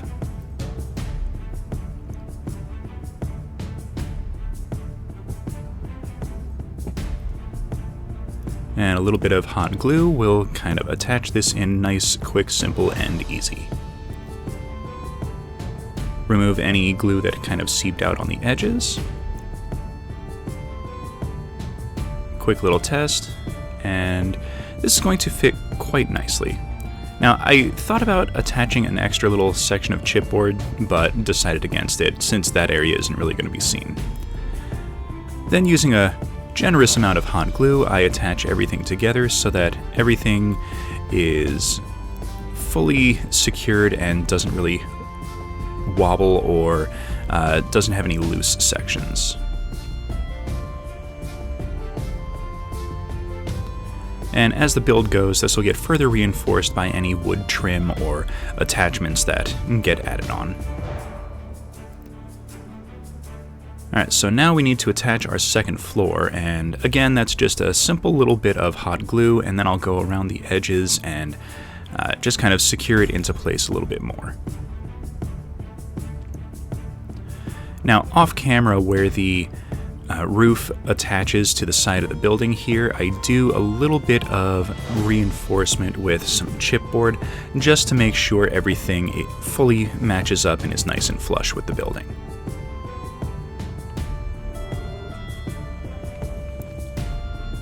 Alright, and here we are with it so far. Now, like I said, I want this to be kind of like a townhouse, so the idea is that this is essentially 3 houses that are one larger building. So the second floor is going to have a set of stairs on the outside of the building to reach up to a door that I'm going to attach. I had thought about putting it on the front with the balcony, but I think I'm actually going to put it back here in the back. So let's go ahead and add some woodwork for our building. So using a rather generous amount of coffee stirrer sticks, I'm just going to quickly add in some little bits of wooden supports and trim around the ground floor and the second floor, just to kind of give the impression that there's wood siding or support beams holding everything in place. And for the corner pieces here, if there's any gaps in between the sticks, I fill it with a little bit of hot glue just to kind of make sure that there aren't any noticeable gaps.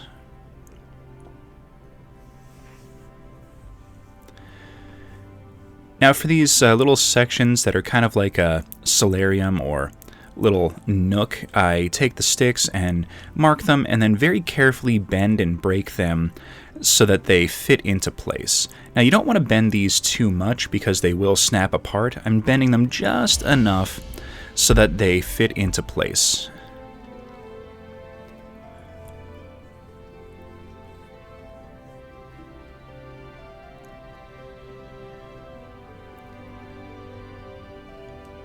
Now when doing this, it's easy to say, oh, well, I can just kind of cut all these pieces to fit everything beforehand, but I've learned that measuring and then cutting each individual piece, while a little time consuming, is actually a lot more convenient because then everything fits exactly the way you want it to.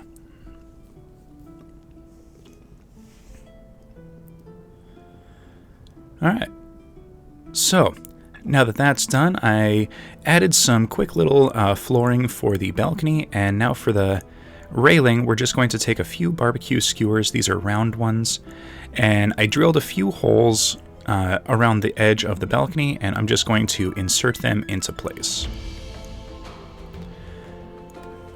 Now, I did end up making a mistake with this. I misjudged how tall the railing for the balcony here needed to be, and it ended up a little bit shorter than I wanted it.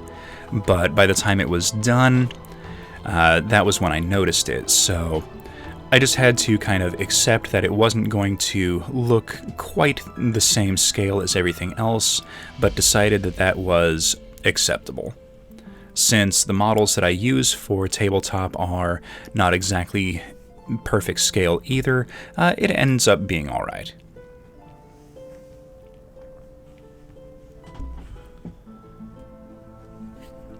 Now for the railing on top of the pegs here, I took a piece of barbecue skewer and after marking where the pegs would be, drilled out a few holes so that it would fit onto the top of all the pegs.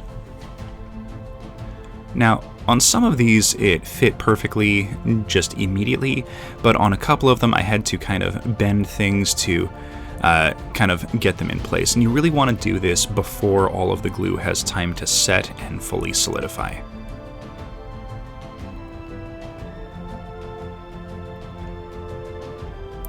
Now this is a bit messy, I got quite a bit of glue on my fingers, but by the time it was done, it had a really nice look to it, and I'm really happy with how it came out.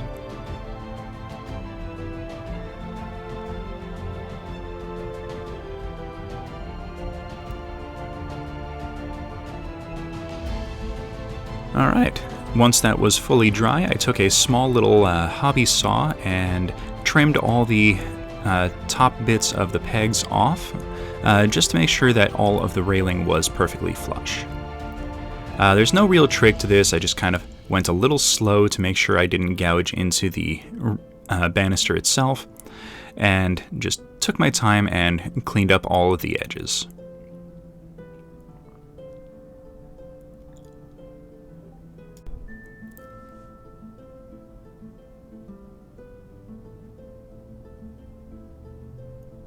Alright, so now to make some stairs. So I cut out this simple pattern, and this is a single stair step every 1/4 inch. And I made it about 1.5 inches wide, just to kind of give it a little bit of playroom to stand a model on each of the steps. Using a little bit of wood glue for the bottom step, I clipped a stair step into place. I made these just out of little coffee stirrer sticks. And then using some super glue, I super glued in the middle and the top step, just to kind of give an instantaneous hold and to lock everything in place so that it doesn't kind of move around. Then using a little bit more wood glue, I attached the rest of the steps. Now the reason I did this was the super glue will have an instantaneous hold, it'll kind of keep everything in place while you're working, but it's going to be really brittle and easy to break. Once the wood glue dries on all the other steps, it's going to hold everything into place a lot longer, and it's going to be a lot more secure. Alright, and then I do a quick little addition on the roof, just adding a few little roof slats. I'm not going to go over how I made these, it's just a simple grid on some cereal board, some light cardstock kind of stuff, and I just kind of nipped the edges, trimmed it out, and I'm just doing a simple alternating pattern across all the roof, and then just kind of add a few single pieces to cover up any empty spaces or the corners and edges of the roof.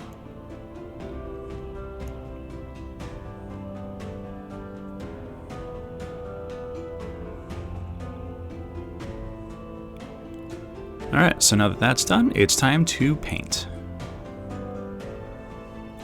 Alright, so I took this outside and gave it a full base coating in some Krylon camouflage brown spray paint. I really like this stuff. It gives a really nice base coat and it doesn't really take away from any of the details.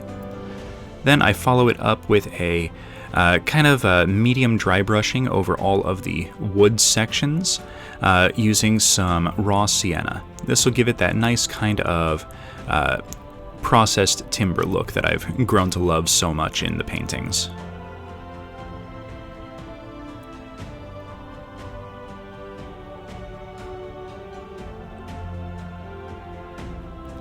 And once that was dry, I did a dry brush over the whole thing with some warm gray from Master's Touch. This will give it that nice kind of exterior weathered appearance.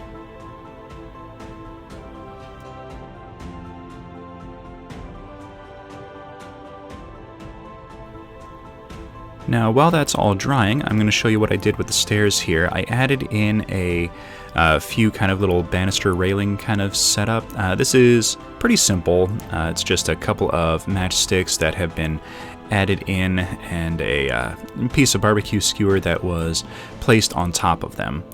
And then I did a simple little support to kind of add a little bit of extra reinforcement to make sure it doesn't pop off the side of the building. And then I painted it up using the same paint scheme as the rest of the building, with just a little bit of raw sienna followed up by a dry brush of warm gray.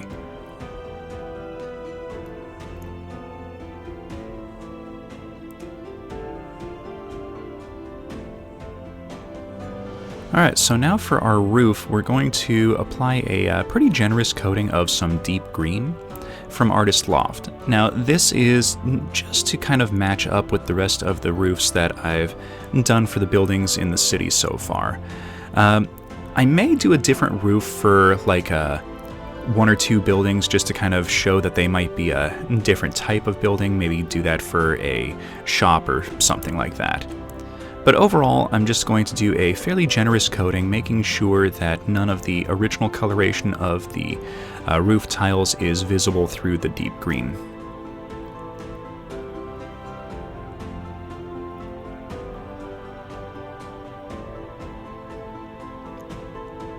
And now using some light green, I do a dry brush just to kind of nip at the edges of the roof tiles to give a nice little two-tone appearance for the roof.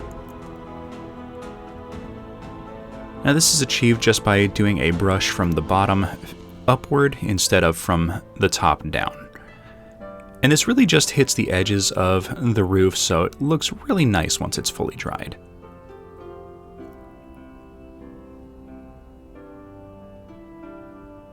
Alright, now that the roof and the painting is done, it's time to add our finishing details. So first thing I'm going to do is attach all of the doors into place. And I'm not going to go over how I made these. I have a full video on how I make the windows and the doors for buildings like this. You can check that out. I'll put a link in the description below. Now I'm putting a couple of doors on the ground floor, and then I'm also putting a door on the balcony, and then I'm going to do a door on the back of the building that's going to connect up to the stairs. Now for our windows, I'm not going to go super crazy with these. I'm just going to put a few windows in here or there where I think windows would kind of make sense. And I'm doing a combination of the small windows that you see here, and then on the larger sides of the house, I'll do a few of the larger windows. Any that don't quite seem to fit quite snug, I'm going to apply a few extra little bits of hot glue. And then to kind of fill out the walls, I do a little bit of this wall filler. This is some lightweight spackle or wall filler that is mixed with a little bit of Mod Podge to help it dry a little bit faster and kind of flow better, as well as a little bit of some unbleached titanium paint. And this is to achieve the coloration that I want without having to go over it again later and repaint it. And if any of the pieces kind of get chipped or worn over time, I won't have to go back and repaint anything because all of the plaster is fully colored. Alright, and now the final step is to attach the stairs. Now to do this, I'm going to use a combination of a little bit of wood glue on areas that are going to contact wood directly, and then some hot glue for the rest to kind of hold everything in place. Now I'm going to be really generous with the hot glue just to kind of make sure everything attaches correctly. And that's going to fit nice and snug right up against the wall. And there we go, access to our second floor. And just like that, episode 8 is finished. Alright, so this one took me a little while to put together, but you can kind of see why. It's a pretty large structure compared to some of the other stuff I've been making, and with the winter cold recently, it's been a bit of a challenge to maintain time in my workshop to get all this put together. But I think the end result is awesome, and I can't wait to use it on the table. So thank you everyone for watching. Please hit that like button, subscribe for future content, comment in the comment section, and we will see everyone next episode.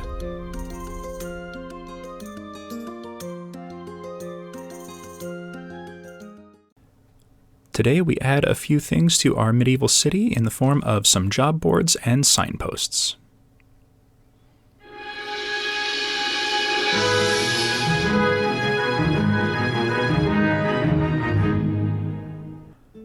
Alright, so today we're going to be using a few things. We're going to use some of these little craft sticks that I got from Michael's, a few large washers, these are about 1 inch in diameter, some popsicle sticks, a few coffee stirrer sticks, and then we're going to use some rectangular barbecue skewers.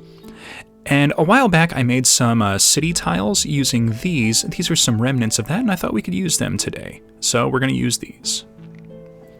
So one of the first things I'm going to do is make a few of these little kind of 4x4s. Since the barbecue skewers look like 2x4s, I wanted them to be a little bit thicker, so I'm just going to cut a few of these to 2.5 inches in length. Then off camera I trim the edges to make them both flush with each other. And then using a little bit of some wood glue, I just kind of laminate them together, and I'm just going to attach them together with a binder clip so that they can dry without being jostled around or moved. And once they were dried, I cleaned up the edges and hid them with some hot glue. Alright, now that we've made those, let's go ahead and make our job board. So one of the first things I needed was a relatively solid backing for the job board. I wanted something to just kind of attach little posters and signs and things like that to. So using a couple of the popsicle sticks, I cut them to roughly 1.25 inches. And then using a little bit of a straight edge, I clipped one down to 1/4 inch in width. Since the popsicle sticks are a little bit over 1/4 inch, I wanted one of them to be a little bit thinner. Then using some wood glue and a couple of binder clips, I attach them all together and just kind of leave them to dry so that we have a nice kind of flat surface to work with. And then that one that I trimmed a little bit shorter, I attached to what's going to be the bottom, so we have a nice little lip that kind of gives the impression of some kind of little structural support. So here I'm just trimming a few pieces of barbecue skewer at a 45-degree angle. I cut these pieces to be roughly a 1/2 inch in length, and then just trimmed both sides at a 45-degree angle. And now that everything is dried, we can start assembling all of the parts together. So using a little bit of hot glue, I just kind of quickly attached all of the legs to 3 sides of 2 of the 4x4 posts. And this is going to give it a reasonable amount of support so that it can kind of stand up on its own and look pretty realistic. I want it to kind of have the appearance that this is a board that kind of gets moved around the city, or maybe can get moved, you know, in front of a stall or behind a market stall or something like that. So once all the legs are attached, we can grab our little utility knife, clip off any blobs of hot glue that come out, and then with our solid board that we put together a little bit earlier, I mark out a 1.25 inches up from the bottom and then just hot glue it in place. Again, clean up any of the little hot glue blobs and repeat on the other side. Now we could just leave it like this, but I feel like I want to do a little bit more to it, so let's go ahead and see what else we can come up with. For the base, we're just going to take the little craft stick and hot glue a strip of the foam here onto the bottom of it, and then just kind of clip all the edges off with a pair of scissors. You can also do this with a utility knife.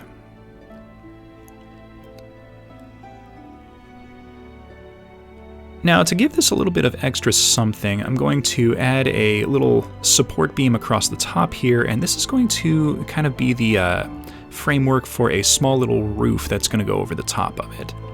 And I clipped these off camera. These are just little tiny, almost triangular pieces of a barbecue skewer, and these are just going to be quickly tacked in place with some hot glue and this is just going to be a little bit of support for a, I ended up using a tongue depressor off screen to kind of get the surface area that I wanted.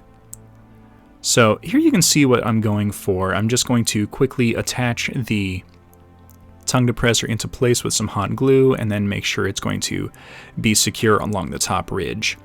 Then using a few shingles that I quickly cut from a barbecue skewer. These are about I want to say they're a little bit over a 1/4 inch, and then I just kind of nipped the edges to give them that kind of shingled roof appearance. And these are just kind of quickly glued into place with some hot glue in a staggered formation. The idea for this was I didn't want it to take a really long time, but I didn't want it to look cheap, so just kind of quickly put this together.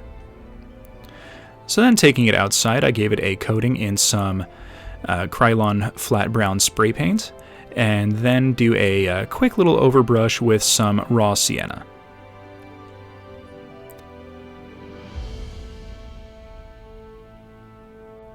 Now this isn't really going to get seen from the bottom all that much, but I like making sure all the details are covered, so I painted the underside of the roof as well. Now I'm not going to really do much with the roof tiles. I'm going to paint them a color on their own, so we're going to ignore them for now. Now once all this is dry, I'm going to use a little bit of some warm gray from Master's Touch and do a kind of a light to medium dry brush over the entire piece except for the roof shingles. And then to kind of make sure that everything isn't as bright and pronounced, I just kind of wipe away some of the paint with my fingers just to kind of help everything blend together.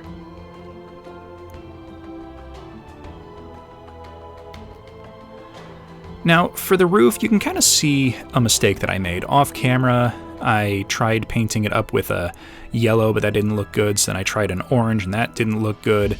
So I wiped it off as best as I could, and now here we are with some deep red.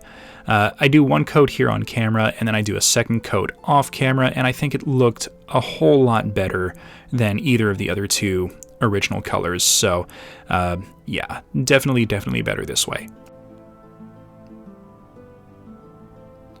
Alright, once that's had a chance to dry, I take a little bit more of the warm gray and just do a pretty simple dry brush, giving the wooden roof shingles a nice weathered appearance.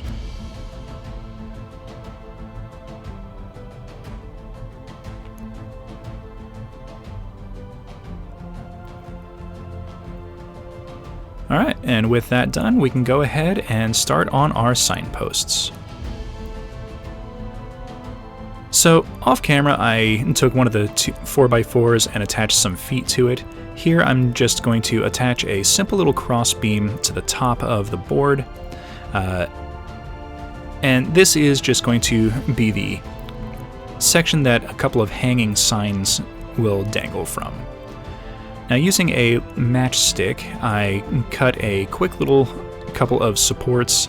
It's nothing fancy, it's just a 1/4 inch piece of the matchstick trimmed to a couple 45-degree angles, and then using a little bit of hot glue, I tack it into place underneath the cross beam, just to kind of give the impression that everything is being supported.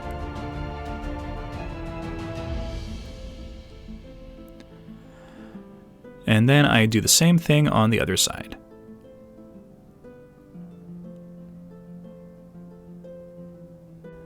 So now for the signs, I trimmed a couple of popsicle stick pieces to be 1 inch long and just a hair over a 1/4 inch in width. Then using a little hand drill here, I drill out a couple of little pilot holes. These are pretty small, and I didn't want them to go all the way through the signboard, so I just did a little bit of depth and then used them as a guide to drill a couple of holes in the cross beams so that everything matches up.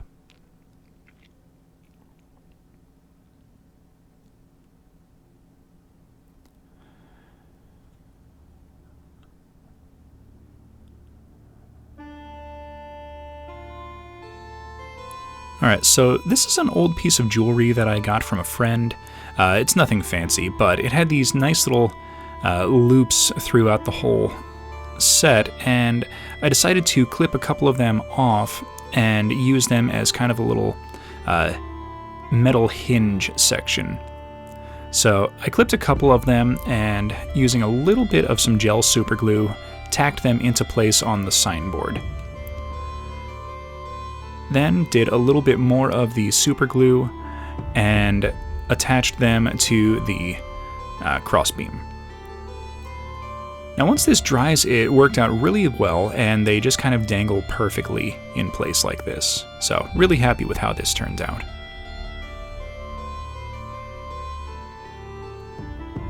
Alright, and here you can see one of the bases that I put together.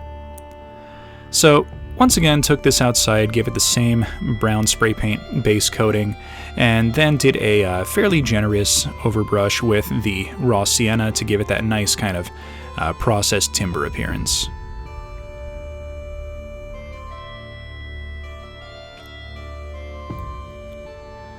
Now, whenever you do something like this, always be ready to get a whole lot of paint on your fingers, but if you need to get it off, it washes off pretty easily with a little bit of soap and water and a little bit of decent scrubbing. So now we're going to do the same kind of weathering dry brush with the Master's Touch Warm Gray. And again, I'm going to kind of rub some of the paint off with my fingers to kind of keep it from being too heavy-handed. And admittedly, I probably should have painted the signs before I hung them, but yeah, that's a live and learn kind of moment. Now, I wanted these signs to have writing on them, but I didn't want to, write actual words, because then I kind of run into the limitation of having to use the signs in the same places over and over, and I wanted these to be kind of usable in any situation. So I just did a few little scribbles and some lines to kind of accentuate a few things, just to kind of give the impression that this is fantasy writing from a fantasy world, and it also, as a dungeon master, gives me the ability to say, oh, well, the sign says this, and, just kind of improvise as needed. Alright, so now let's start putting some finishing touches on everything. So to start with, I'm going to paint up all my bases that I made earlier with a little bit of some Artist Loft Gray as a base coating, and I'm going to be sure to get all of the sides as well. I don't want any of the original color showing through if I can avoid it. And I did take these out and give them a base coating with the same flat brown spray paint, just to kind of give a little bit more of a primer coat for the paint to attach to.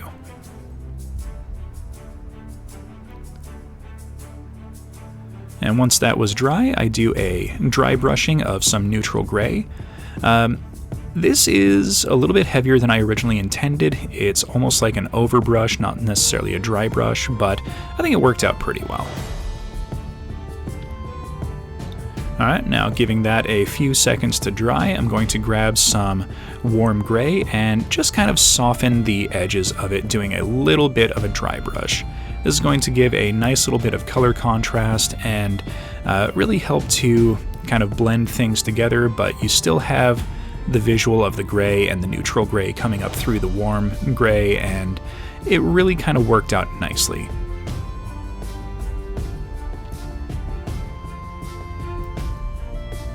Alright, so now we're going to add some posters to our job board.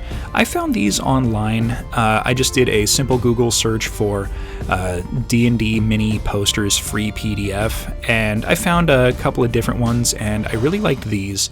These were actually called Notice Board Signs and Jobs, and they had quite the few that you could choose from, and they look really nice, and they're a really nice scale. So I'm just attaching them with a little bit of Mod Podge and then painting over them with Mod Podge to kind of make sure that they don't come off. And then we can take a quick little minute to attach them to the base with a little bit of hot glue. Now, I didn't want the hot glue on the base to really be visible, and I didn't want to add a bunch of flocking to disguise it. So using a toothpick before the glue fully dried and cooled, I just kind of rolled it against the hot glue to kind of drag it away from everything and pulled it free. And then I repeated the process with the signposts.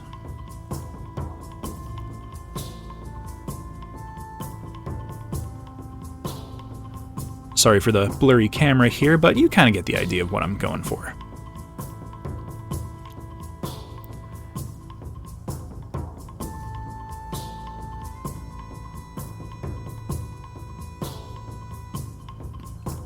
Alright, so there we go, and I'll do the rest off camera, and just like that, we are finished with episode 9. Alright, so here we are with a little bit of a market setup. You can see the job board really kind of helps to add a little bit of extra stuff to the area. I've got the signposts here, kind of like they're advertising what's on display in the various little market stalls. And I think it ties everything together pretty nicely. You can easily use these as kind of like road signs and things like that as well. So thank you everyone for watching. Please hit that like button, subscribe for future content, comment in the comments section, and we will see everyone next episode.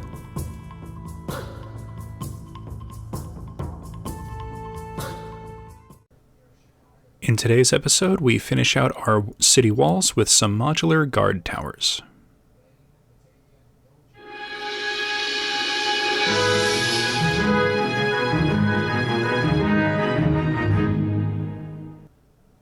Alright, so today we're going to be using a few different things. We're going to use some of this foam board that I got from the dollar store. This is a piece of leftover scrap, some rectangular barbecue skewers, some chopsticks. These are kind of oval shaped and rounded.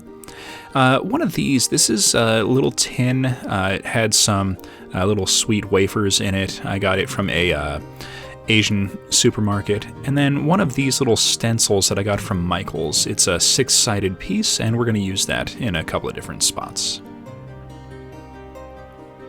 Alright, so let's make some tower walls. So to start out, we're going to trim our piece of foam so that we have a section that's just about 3 inches wide. And this is going to be used to trace out the...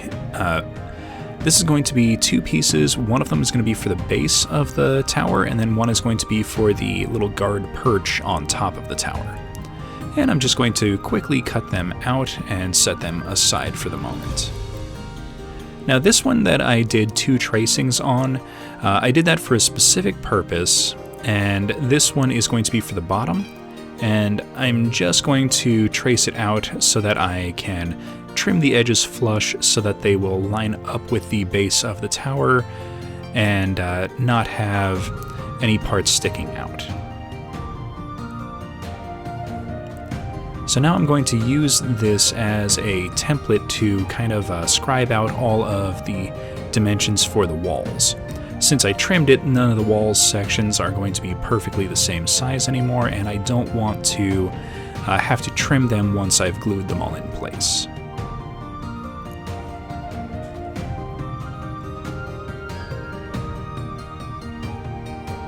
Alright, and a few quick passes with a decently sharp hobby knife, and we've got our 6 sections of wall.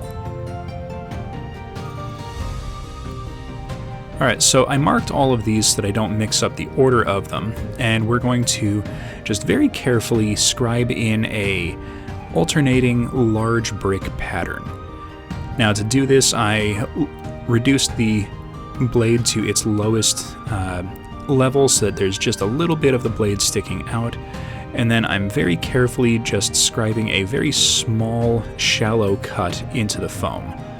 And this is going to just be a very easy way to create the repeating pattern.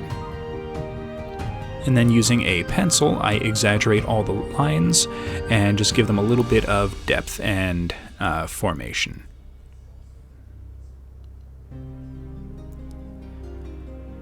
And once that's done, we can go ahead and texture it using my texture plate that I put together, and a little bit of tin foil to give it that nice little stone appearance.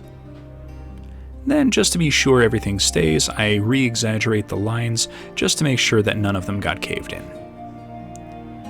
Alright, so now to attach everything, I took one and glued it to the base piece, and then using a little bit more hot glue, I attached it to the tin. And then it's just a simple matter of going around in order to put all of the wall sections into place.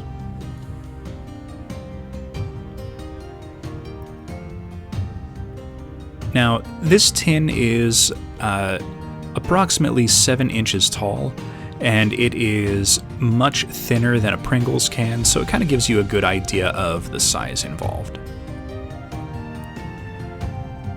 Okay, and now we need to seal up all of the foam with a 50-50 mix of some black paint and some Mod Podge. This is going to harden everything up and make it a lot easier to work with, and it'll also make it accept the paint in the next few steps a lot easier.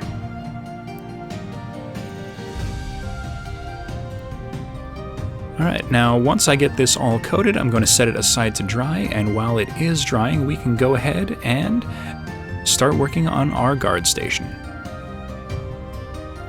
So, using the other hexagon that I cut out of the foam, I quickly trace out a pattern on a bunch of coffee stirrer sticks, and this is going to create a nice, simple little wooden platform that's going to sit atop the tower. Now what I'm doing here is every other wooden plank, I cut it in half just to give the impression of a little bit of extra character and detail.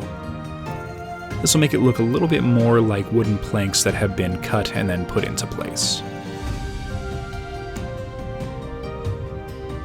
Now this last one here is a little bit small, so I'm not going to cut it in half. And now I can take a little bit of hot glue and tack everything into place. Now, I'm using hot glue for this because I want to get this put together relatively quickly, but you can use any kind of glue that sets up reasonably quick, and as long as it doesn't warp the foam as it dries, you should be okay. Most white glues and PVA glues are going to work out just fine for this. But you definitely don't want to use super glue. That will melt the foam, and that's just going to be a messy, bad time for everybody. Alright, and there we go. So now I'm going to take the chopsticks, and I cut a bunch of them to 2 inches long, and then another pile to 1.5 inches. Now on the 2-inch sections, I'm just taking my hobby knife and trimming the edges to a little bit of a point. I'm not looking for something really sharp. I just want to give the impression that these are wooden logs that have been kind of trimmed to be used as kind of like a little palisade barricade kind of thing.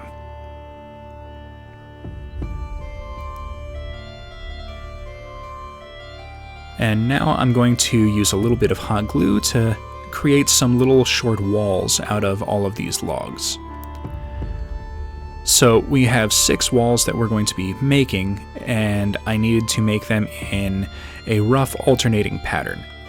So half the walls are going to have 3 of the longer pieces, and the other half are going to have 3 of the shorter pieces. Now, a lot of the hot glue that I used kind of oozed in between and kind of blobbed together, so I'm just using the tip of the hot glue gun to kind of melt everything down into place, and it'll also add a little bit of extra texture to the wood, just kind of smearing the glue around. You can kind of see what it looks like. Alright, now that we have our walls made, we can start attaching them to the base, and this is as simple as grab one, glue it in, grab its alternate piece, glue that into place, and just kind of slot them together kind of like the pieces of a puzzle. Now, when you get to the end, it can be a little interesting because you're going to have to glue it at the bottom and then kind of bend everything out so you can kind of slide it into place. But once that's done, it's all relatively strong and they all kind of support each other. Now, because I didn't really glue the corners together, I'm just adding a little bit of extra support with a round barbecue skewer that I just kind of had off camera, and I'm just doing a quick, simple little hot glue of this into place just to give the corners a little extra support. Okay, and now I think it's time to start painting. So starting with our tower, we're going to do a double coat of some Artist Loft Gray, doing a fairly heavy overbrush. Now, when I say a double coat, I'm doing a double just because I didn't like how faded the gray was after the first coat. If you do yours and you like how it looks, then by all means go ahead and keep it. You can have some really nice dark textures that way, and if that's what you want to go for, then absolutely go for it. But I wanted something a little bit lighter just to kind of match the walls that I had already put together. Once that was dry, I do a quick and dirty dry brush of some neutral gray over all of the stone just to pick out some highlights and give it all a nice bright texture.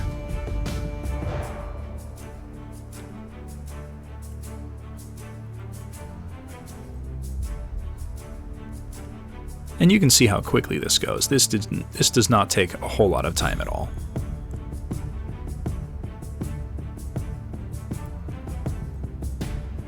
Alright, so now we're going to soften everything a little bit with a downward facing dry brush of some unbleached titanium. This is purely to kind of match it to the coloration that I had with the rest of the walls that I've already built. And this is just going to give it a little bit more of a muted brightness. So it's a little bit dimmer once it dries, and that just kind of helps tie everything together and give it a more earthy and warm appearance. Alright, so we can set that off to the side and start on our guard post with a nice, healthy overbrush of some raw sienna.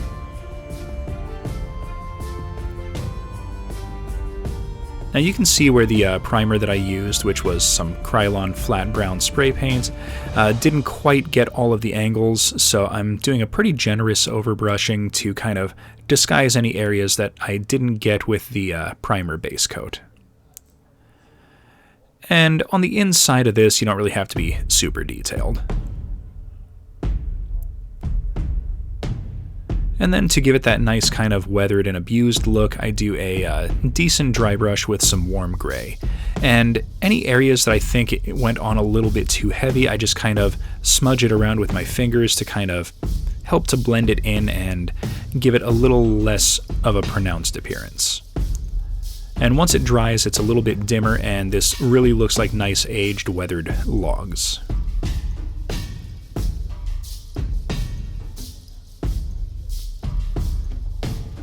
Alright, now we can set this all aside to dry, which shouldn't take long, and then it's time for our assembly step.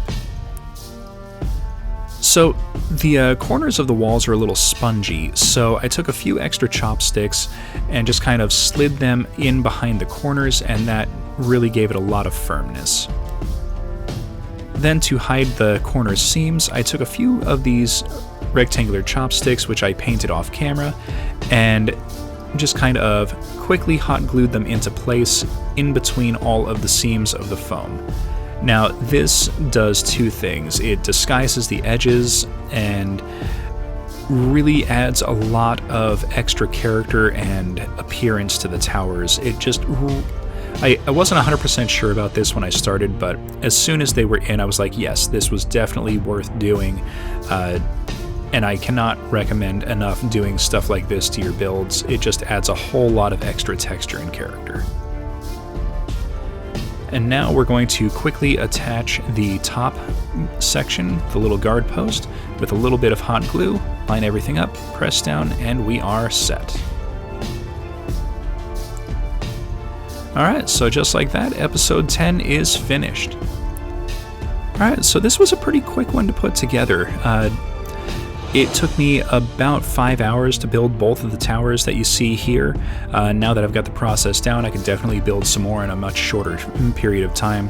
And I really like how they add some extra accent to the city and to the city walls. Alright everyone, thank you so much for watching. Please hit that like button, subscribe for future content, comment in the comments section down below. Let me know how I'm doing. A couple of more projects left in this series, and we will see you all next episode.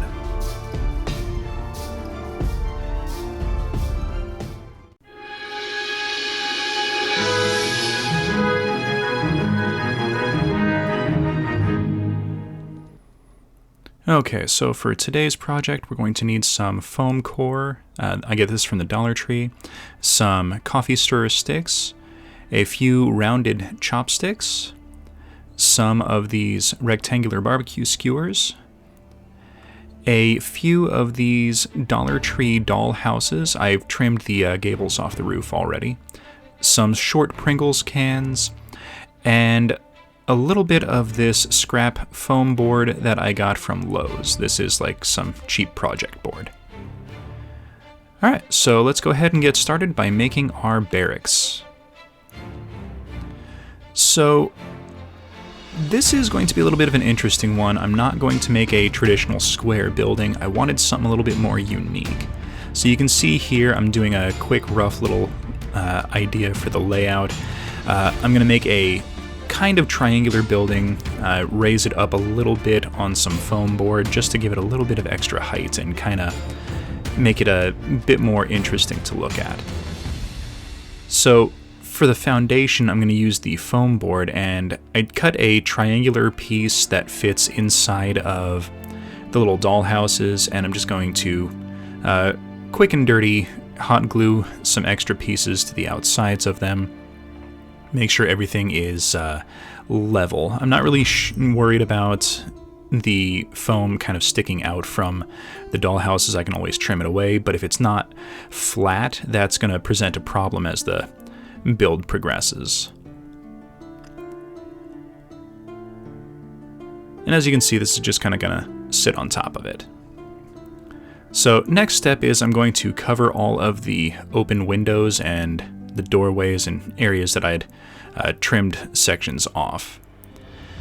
Now, I'm not worried about any of these being flush with the buildings because I need them to overlap where the little side towers or turrets are going to attach to the sides of the building.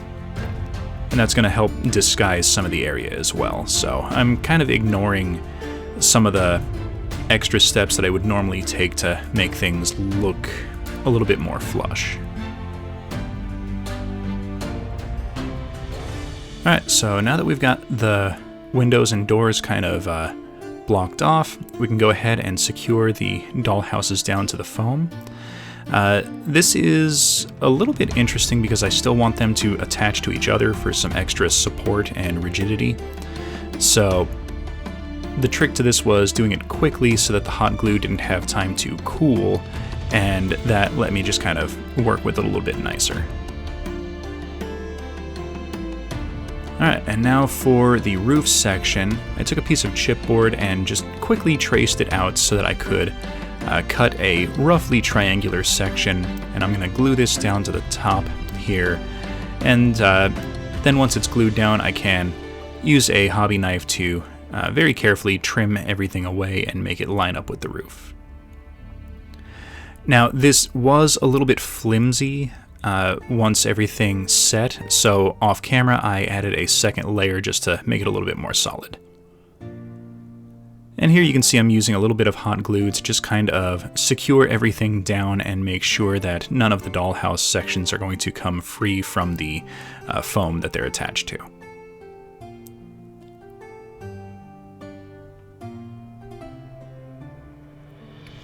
Alright, so now we need to cover up the holes in the roof. So I rigged up these little chipboard pieces, and they're long enough that they're going to cover the sections, and getting them to line up with the top of the roof is actually easier than you'd expect. But you can see they kind of overhang quite a bit. Now I want to leave that there because I'm going to line these up with where the towers are going to go to kind of create a little walkway that goes from the roof onto the towers. Alright, so now we're going to add a little bit of stone texture to the foundation of the building. The idea I have for this is it's going to be a stone foundation, then I'm going to do like logs or something like that for the upper section. And I'm just using a hobby knife here to quickly scribe in some stone formations, just kind of in that simple little brick pattern. And then using a pen, I'm just exaggerating the lines to kind of create the pattern and scour it into the foam.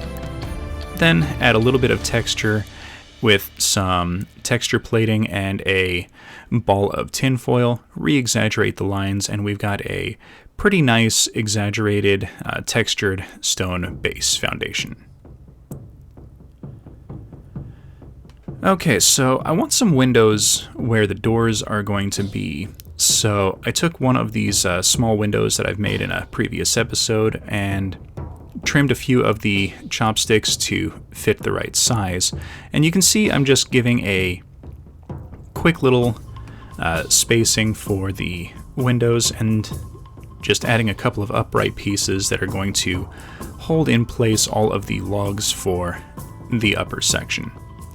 Now each of these are cut roughly to 2 inches, and if they're a little bit long, that's fine. The towers are going to be covered with foam anyway, so they can kind of dig into the foam to add a little bit of extra security for the building.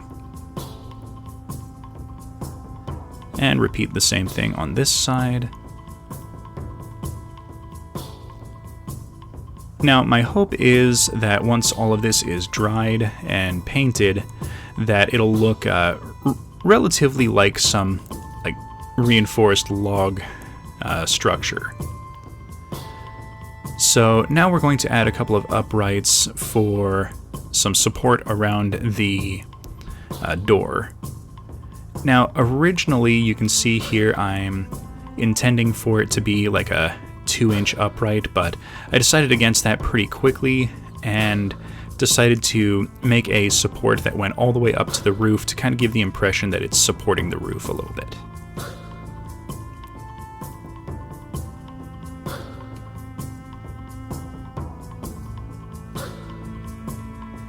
Now this will also help to disguise the edge where the logs meet the plastic of the dollhouse.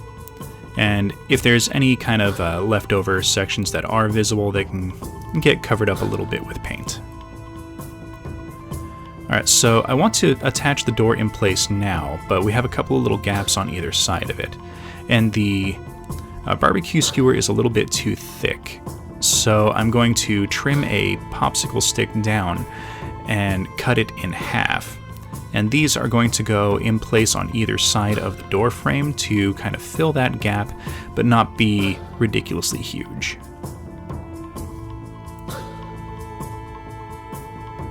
And the door fits into place pretty nice there. Now, the windows I did in a previous episode, but the door I'm going to attach into place now because I can go ahead and paint this along with the rest of the building. And now it's just a simple matter of cutting some extra pieces of the skewers to fill in this little gap above the door frame. And then mark out and cut a few more of them to go all the way up to the roof.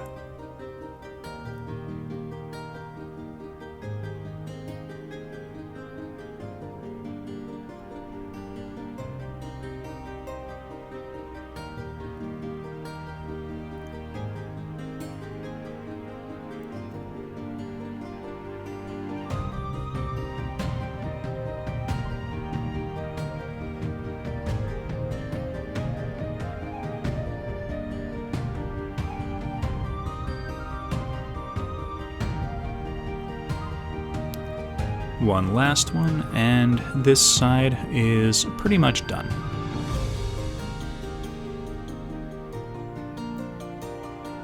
Alright.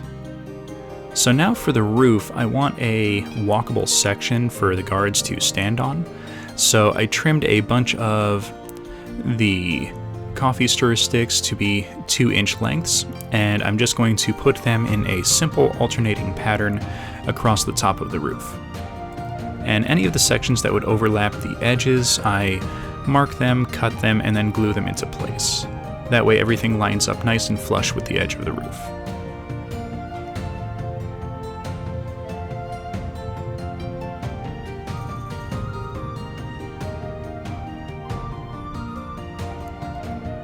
Now I will say, cutting these to size and then getting them into place was a little interesting. and it actually took a little bit longer than I thought it would. So if you're going to do stuff like this, I would recommend getting a bunch of the coffee sticks, and if you know you're going to be using the same length every time, go ahead and cut a bunch of them. Just keep them in like a Ziploc bag or a little storage box or something like that. That way you don't have to stop mid-project and cut a bunch of them and then go back to the project.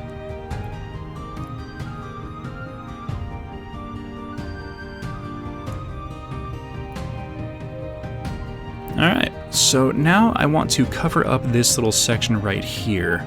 And here you can see I made one already. This is just a simple little wooden covering. So I'm going to quickly show you how I put that together. So using the grid on my mat here, I decided that a 2-inch diagonal was probably going to be about the right size. Now, the easiest way to put this together is to measure each individual piece and then just kind of clip them, line them up, make sure everything is flush with the angles that you want. In this case, I'm doing a 45-degree cut, and it ended up being about 6 pieces that I needed to fill out the area. And then for the little arch, I took a couple of popsicle sticks and cut them into a simple A-frame, and on the back of it, I'm going to just hot glue all of the little coffee sticks into position. Now, I wanted there to be a little bit of an overlap, but since the back section of this is going to be visible for the roof tiles, I wanted the appearance to be like the wooden slats were tacked into place on the side of the building, and then the larger sections for the popsicle stick are like some kind of gables or support beams that were put in place to kind of hold the roof and the slats in place. And here I'm just doing a little bit of hot glue, kind of crazied all over the back of it, just to kind of hold everything in place and make it a little more solid. Now, to give it the appearance of a little bit of extra support, I took some of the cutoffs from the popsicle sticks and just did a quick little snip to give me a pair of little triangles, and then I'm just going to glue them in place to give the appearance of some supports. And these are going to rest just barely on top of the little uprights that we put down for the door frame. Kind of makes it look like it's helping line up the supports. And then I nip the sharp corners off with a pair of cutters. Alright, and Guard Barracks Part 1 is finished. And here we have the build so far. We made a lot of good progress, and it's not quite finished yet, but we do have all of our supplies that we need for the rest of the build. So the next video should be live on Monday, and I look forward to finishing it. This is definitely going to be the largest structure that I've built so far, if you don't count the medieval keep that I put together. So thank you all for watching. Please hit that like button, subscribe for future content, comment in the comments section, and we will see everyone next episode.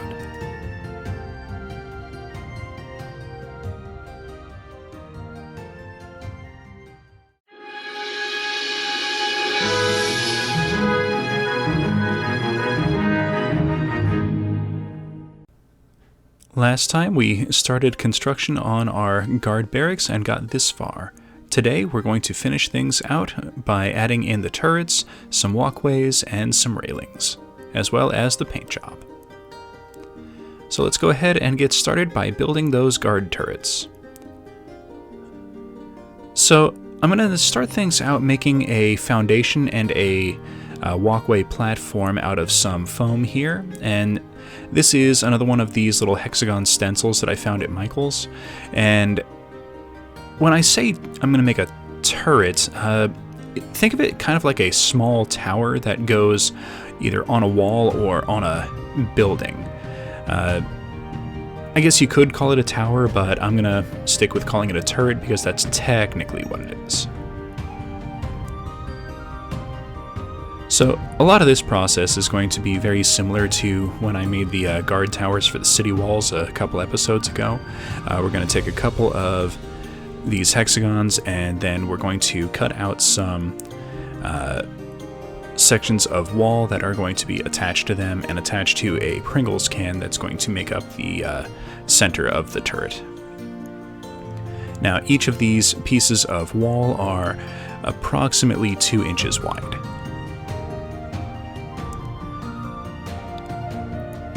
And then using my mat here as a guide, I mark out a simple set of repeating lines that are going to be our bricks.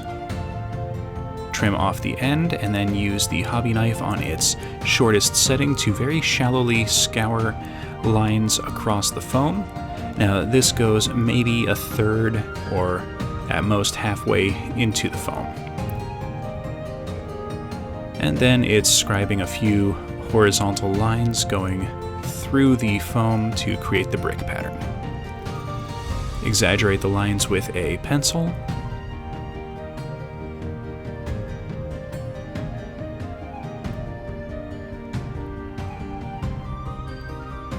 And then texture it with a harsh texture plate and some tin foil before re-exaggerating the lines so that all of the brick pattern is still perfectly visible.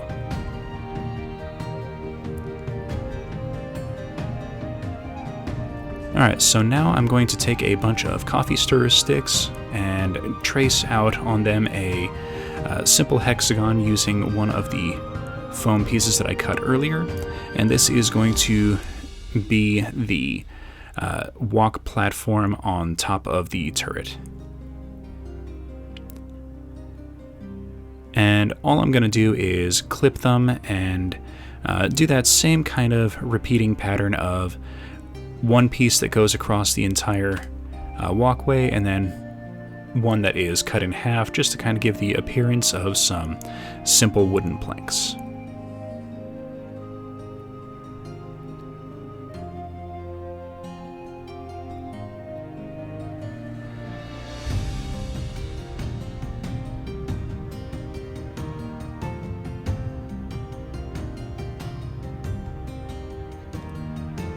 And then once everything is cut, I can just start hot gluing them into place.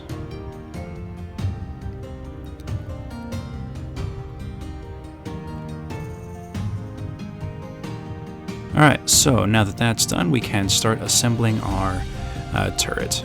So I'm going to start by attaching a hexagon to the base, and then applying a little bit of hot glue to the bottom and the center of the little foam wall sections. I carefully attach them all into position.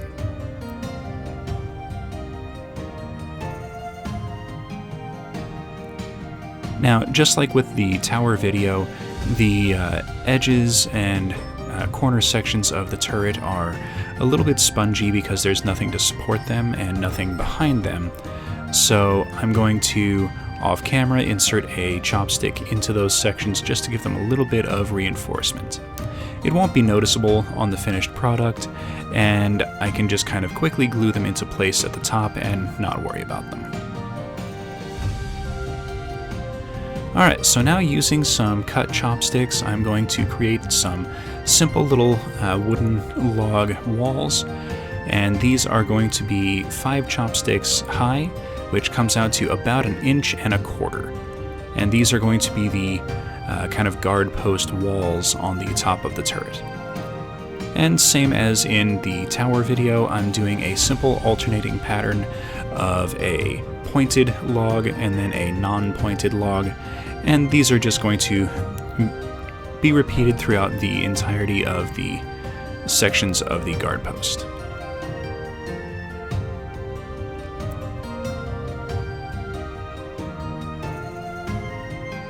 Alright, so once I've got enough of those put together, I made a couple of small half sections, and those are going to be along the back where we can have our access point. And then it's a really simple matter to hot glue these into place at the bottom and just kind of interlock them together. Now, I was a little too forceful with one of them and it broke apart, so just a quick little bit of hot glue to put it back together.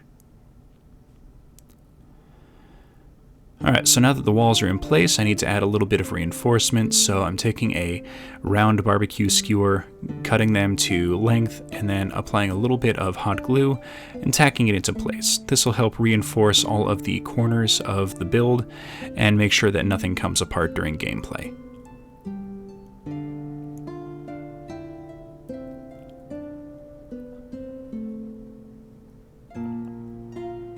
Alright, so this is what we've got so far. On the back section, I made these two panels. Now the lower section I didn't mark or texture because those aren't going to be seen at all. And our little turret emplacement is going to be at the top. And just like in the tower video, we're going to disguise all of the seams at a later date. But this is going to be a section that's going to have a little walkway or staircase leading down into it. So now I can take some Mod Podge and black paint and seal all of the foam, just to make sure that we have a nice, solid, and rigid surface to work with.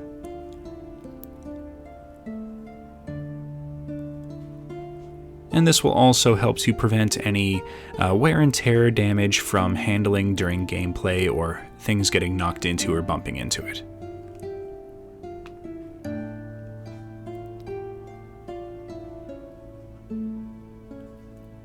Alright, so now that that's done, we can go ahead and finish out our walls and the roof. So I left a section for some windows, but all of the sides have this little bit of extra space that wasn't really covered, so I'm just going to very quickly add in a few little cut sections of chopstick to be a few more logs, just kind of going up the side of the wall to give the impression of a little bit more reinforced log walls.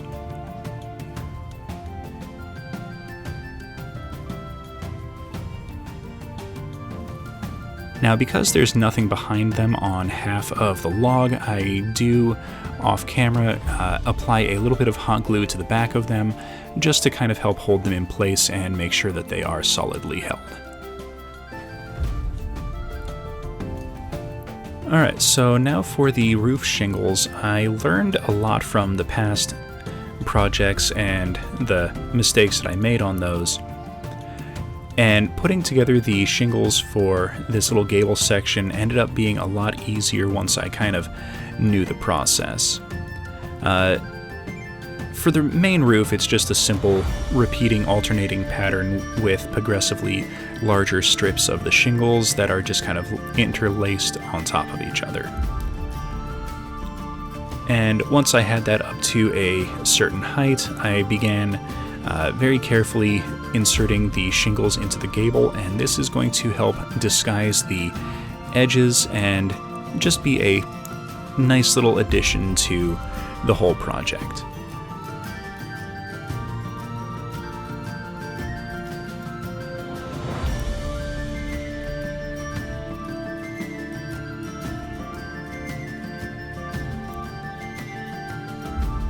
Now, I'm not going to do shingles across the top of this. I actually want to take a piece of barbecue skewer and place it on top of everything just to kind of give a little bit more of a reinforced look.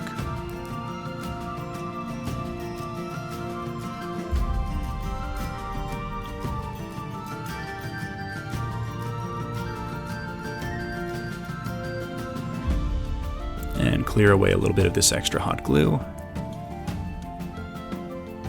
And then I can pretty quickly attach the rest of the shingles and finish out the roof. And since I cut a whole bunch of these shingles ahead of time, it really is just a simple matter of line it up, remove any shingles that I'm not going to use on that strip, glue it into place, and then move on.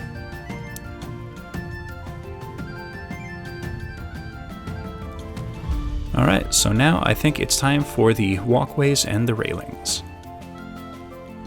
So we're going to have the turret fit into the corner sections of the building with these flat sections facing in so that they aren't seen.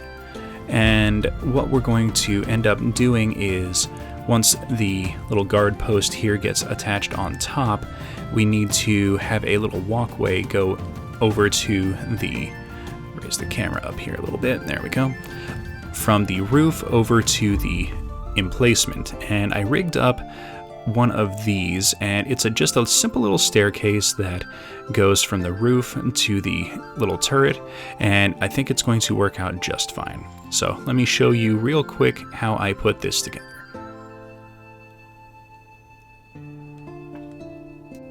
So I started with a craft stick that is about 1 inch wide and cut it to 2 lengths that are 1.5 inches long. Then I hot glued them together and used a scrap piece to add a little bit of extra reinforcement. So the reinforced section is going to be the underside and the flat section is going to be the top. Then I mark a couple of spaces that are just a hair bit in on one side, and using a straight edge I very carefully carve away a bit of the wood to make a little bit of a trapezoid shape. Now using some coffee stirrer sticks, I cut them to size, and using a little bit of hot glue, I attach a match stick to the bottom of it. Now the match stick is going to be the front of the stair step, and you see here I'm just very carefully trimming away a little bit to make it a little bit more flush when I glue it into place. So this is going to kind of create a downward angle, but the step is going to remain level once everything gets glued into place. Now once I have the first one, I can just kind of repeat the process with another coffee stick and another match, trim the bottom edge to make it a little bit angled, and then glue it into place with a little bit more hot glue.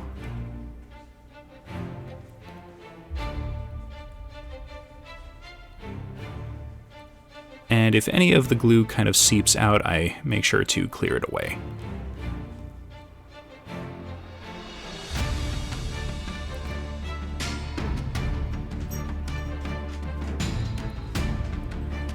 Now each of these little walkways ends up being like 5 steps, and it's not going to let you sit a model on it. As you can see, they're pretty shallow stairs, but I think they look really nice.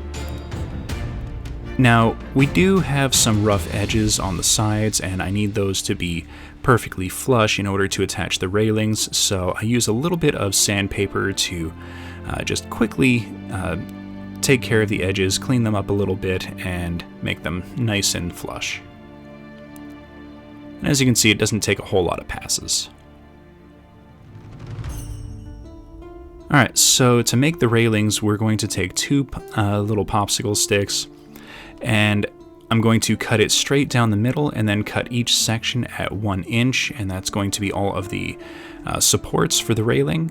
And then for the bottom that's going to attach to the stairs, I cut 2 pieces out of another stick that have some roughly like 45-degree angles on them, or maybe a little less than 45. So at the top of all the supports, I nipped off a section, and at the bottom of half of them, I cut a piece off, and you'll see why I'm doing that in just a second. But I'm going to sandwich one of these smaller pieces with one of the full-length pieces, and clean away any hot glue that kind of seeped out. And what we're left with is a few of these. Now we have a space at the bottom, and I need to trim the top of this to make it flat, but you kind of see what we're going with. So now I'm going to take the bottom of the railings and attach them into place on both sides. But these are going to, the railing supports are going to attach like so, and you can see how that little kind of notch holds everything together. And this is going to make it a lot more supported and a lot more sturdy as it gets put together. Alright, so that's the first side done. Now I can attach the other side. Again, cleaning off any hot glue that seeps out. Attach my railing supports.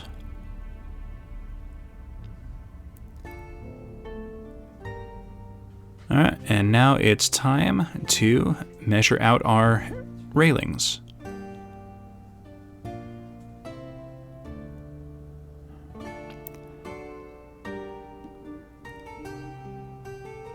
little bit of cleanup here first.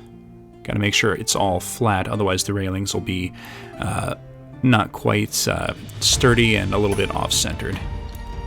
So using a flat barbecue skewer, I just quickly mark out the length and trim the edges and do a little bit of a bevel on the front and back sides before attaching it with a little bit of hot glue to the top.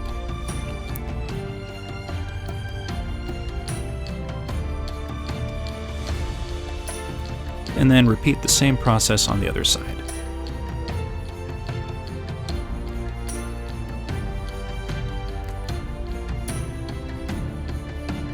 Now, off camera, I made a few other railings that are just kind of straight sections for the top of the roof using this same method. But since it's the same method, I decided not to film it. Alright, so now that that's done, it's time to get painting. Okay, so I started off by doing a base coat of Artist Loft Gray on all of the turret sections, and I did a very quick double coat, just doing diagonal one direction, then loading up the brush again, flipping another direction, and just having at it. Now I want to kind of keep the dark recessed areas to kind of give the impression of some dark grout lines, and it's pretty easy to fill that in if you're using a little bit too much of the paint. So I'm being a little bit sparing and just kind of going pretty light with the strokes. Alright, once that's dried, I did a simple dry brush, kind of a little bit more like an overbrush using some neutral gray. This seems like it's a little heavy-handed, but it'll dry a little bit more dull, and we're going to do another dry brush on top of this, so I'm not super worried about it.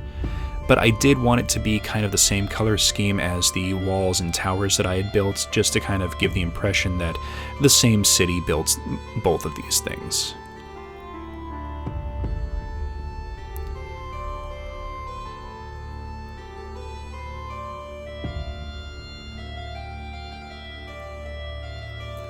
Alright, so now to soften the brightness just a little bit, I'm doing a downward facing dry brush of some Master's Touch Warm Gray.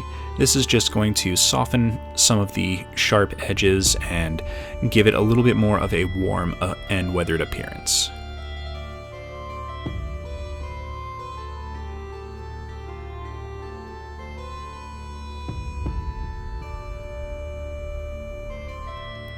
Alright, so now we can do a raw sienna brushing over all of the wood sections of the guard emplacement, starting with the inside.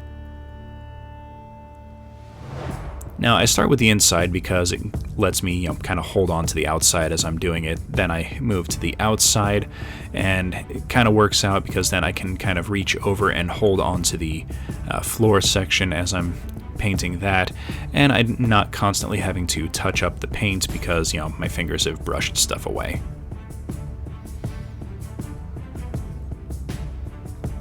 And then I can set it flat and paint the floorboards.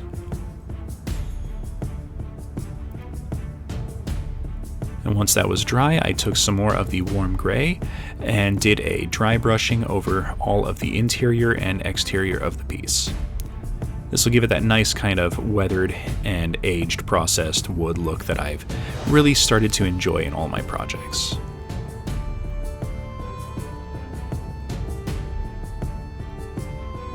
And you can see it just kind of really adds a lot of life to the piece and kind of draws out some of the sharp and raised edges in the wood.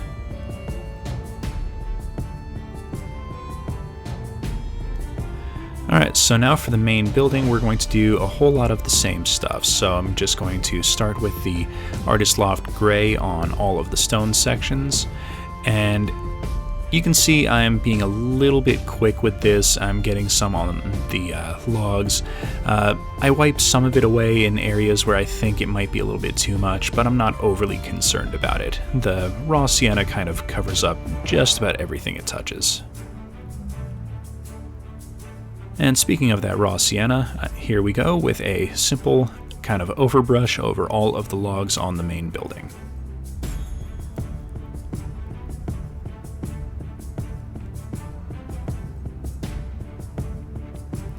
Now, I'm doing the raw sienna on anything that I want to give the impression that it is supposed to be wood.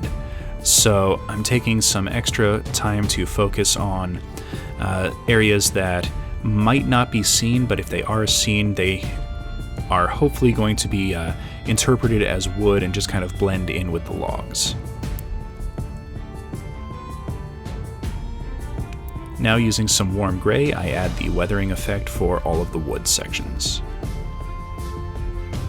And again, if this looks a little bit too bright on camera, it will tone down as it dries and be a lot less visible. But there are a few sections where I put it on a little bit too heavy and just kind of wipe it off with my fingers.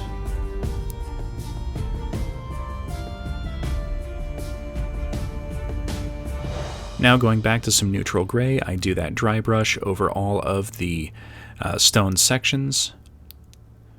And then once that has had a chance to dry, I grab the warm gray and do that downward facing dry brush to help tie everything together.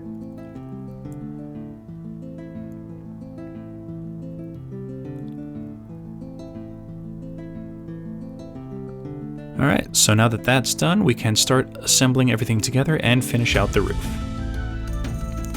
So, starting with the windows, I'm just going to do a little bit of hot glue and then press them into place. Now, if you do this, definitely pre-fit the windows and make sure that they're going to fit nice and snug before you hot glue everything. That way you don't have to stop and then trim anything as you're placing them into position. Now for the turrets, I'm going to take some skewers that I painted off camera and wedge them in with some hot glue to cover all of the seams on the corners of the turret.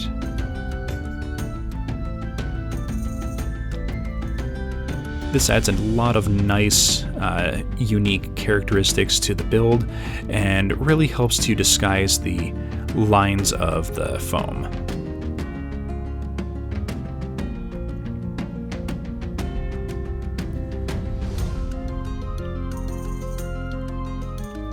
Now, I'm only going to do these skewers on the front three because the back section is going to be mostly hidden by the rest of the build. And now with a little bit of hot glue, I can attach the guard post to the top. And any areas where I think there's a gap, I'll just do a little bit of hot glue to fill those areas.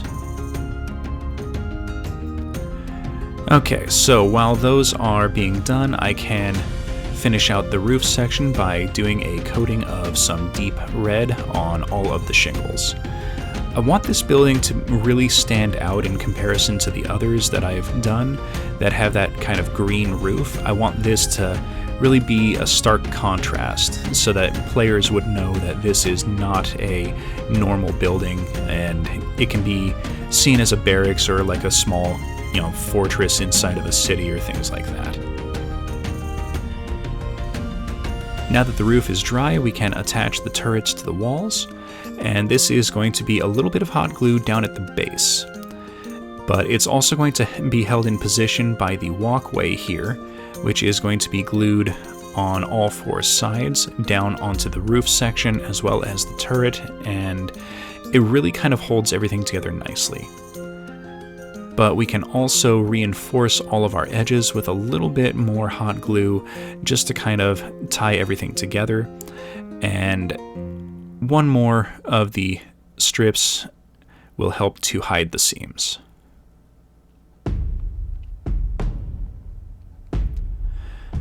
Alright, and now here is one of the straight railings that I put together off camera, and that's just a simple line of hot glue down the side, and it just tacks right into place.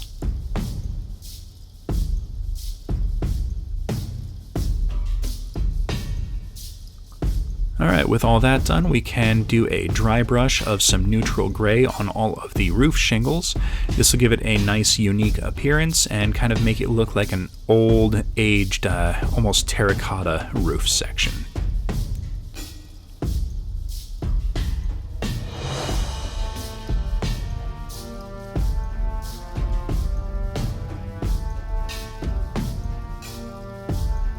Alright, and there we go. Episode 12 is finished.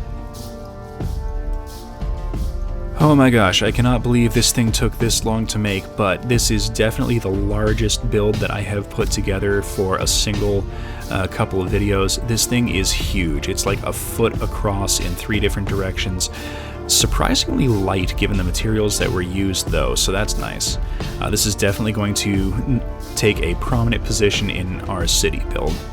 So thank you everyone for watching, hope it was worth the wait. Please hit that like button, subscribe for future content, comment in the comments section, and we will see everyone next episode.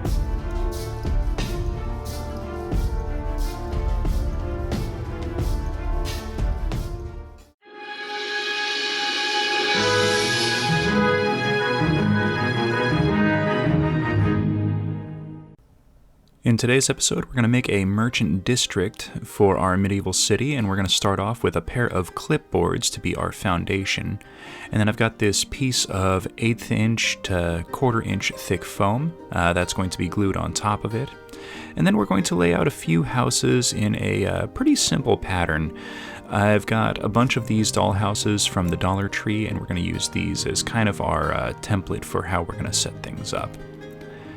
And as you can see here, I'm just doing a very quick layout, just kind of thinking how I want things to go. I want there to be kind of a pretty defined setup to everything with a lot of playable space in between. So we've got a pretty nice main road here, and then a side alley that can be accessed. The point of this is to have some good playable area and have some reasonably detailed buildings.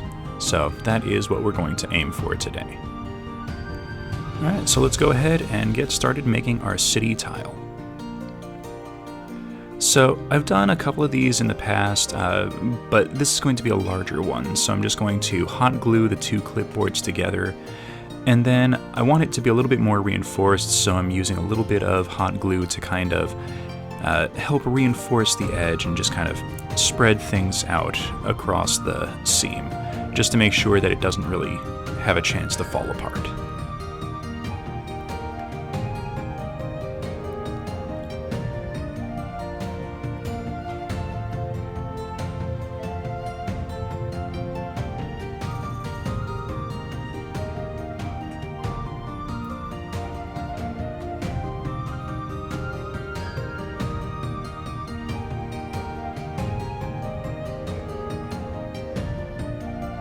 Alright, so now that the seam is reinforced, we need to attach our piece of foam, and I'm just doing a quick, simple little couple of X's on the clipboards, and I'm going to press the foam down, and then lifting the edge, I'm going to go around the entirety of the board with some hot glue just to kind of seal the edges down.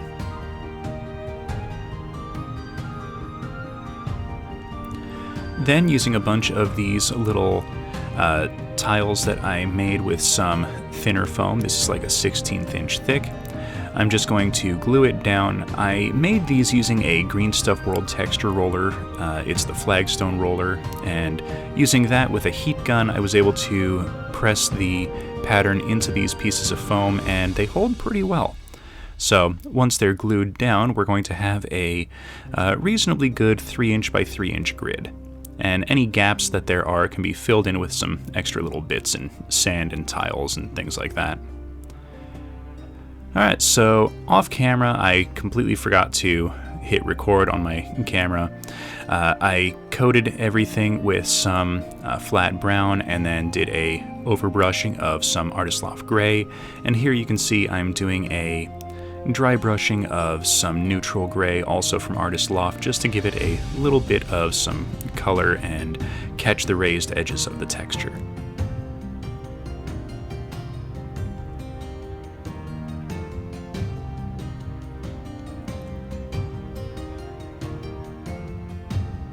Now, like I was saying before, any of these kind of gaps in the city tile here can be filled with stuff like painted sand to make it look like there's mud or dirt that's been trapped in the little crevices, or you can take some broken up bricks and things like that and just kind of tack them down and glue them into place just to kind of create an impression of some filled space. Now we're going to do a fairly light dry brush of some warm gray from Master's Touch. This is just going to help catch some of the edges and help kind of lighten and soften the colors. Now, once I was done with this, I realized I had gone a little bit heavy-handed with it, but it's not really going to be all that noticeable, so I'm not overly worried about that.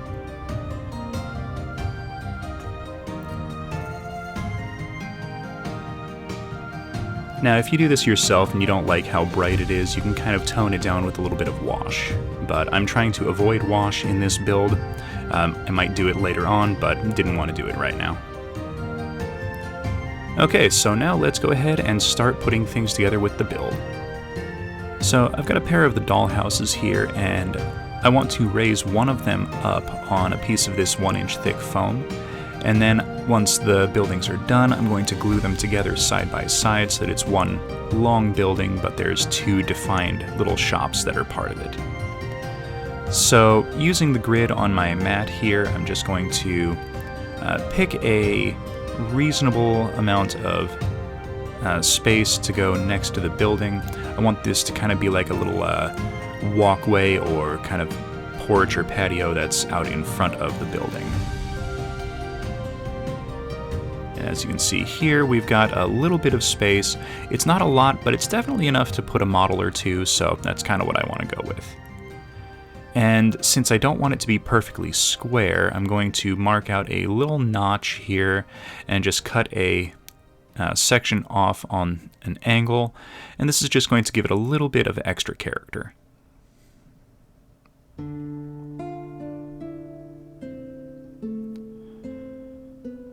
Alright, so now that I've got this cut, we'll come back and revisit this section a little bit later in the build, but I want to work on a couple of other things first. So we're going to set this off to the side. So we're going to add a bunch of wood trim to all of the buildings. This is going to help a lot in kind of giving a lot of good decoration and just some extra definition to the buildings. So I'm using a whole bunch of some coffee stirrer sticks. The nicest thing about these is that they're made out of pretty cheap wood. They can bend, they can be cut pretty easy. I'm using some old wire cutters that I have, but you can also just as easily cut these with a pair of scissors. And here you can see I'm just kind of marking out and then bending them into place to kind of wrap around this bay window. I wanted it to look like it's a continuous piece of wood instead of a whole bunch of different pieces that are cut and then glued down.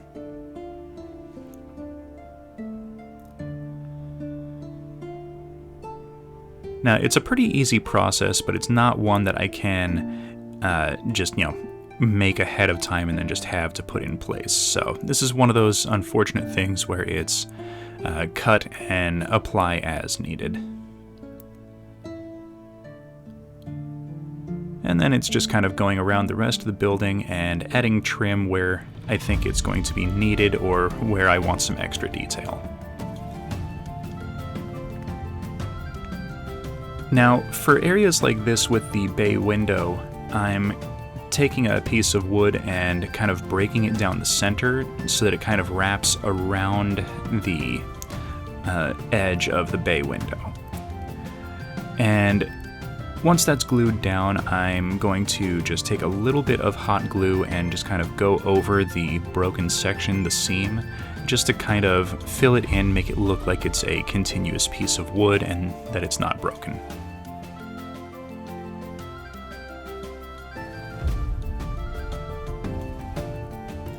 Now, you can see that this is a door frame, but I'm not going to be using it as one, so I'm just going to put a couple of pieces of trim over it to kind of help mask everything off. And a little bit later in the build, I'm going to be covering this whole section anyway, so it's going to help to add a little bit of reinforcement and also be a little bit of an area that can kind of grab onto the filler that I'm going to put into place.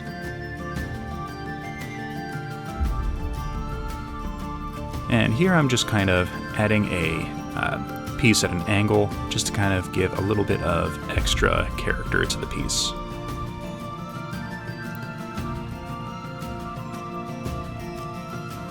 Alright, so here I've got one that I made into a 2-story building, but it's got these kind of rough, harsh edges, and I want to cover that up. So using a piece of chipboard, I cut it to kind of fit into place, and then I'm going to, as you can see here, tack down one side of it, and then using a little bit of hot glue, fully hide the seam. This will also help kind of reinforce everything.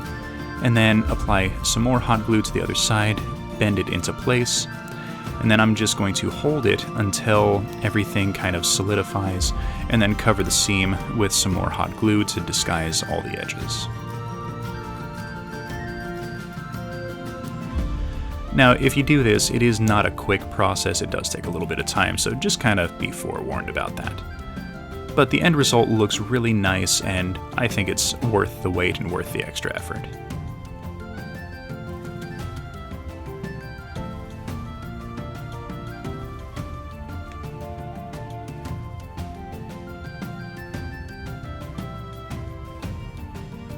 Alright, so once all that's set, we can start adding a little bit more trim to help define all of our edges. So anywhere where there's a harsh corner like this, I'm going to frame it on both sides, and that's going to just kind of add a little bit of extra character and make it look like there's support beams going up the full length of the building.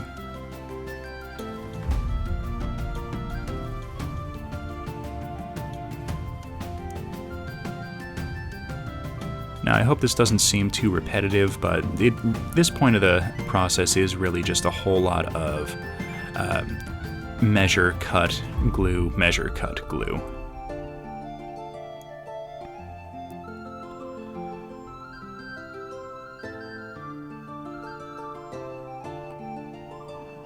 Now, the bright side of that is every building does at that point become a unique piece of art, and is very difficult to recreate exactly the same every time.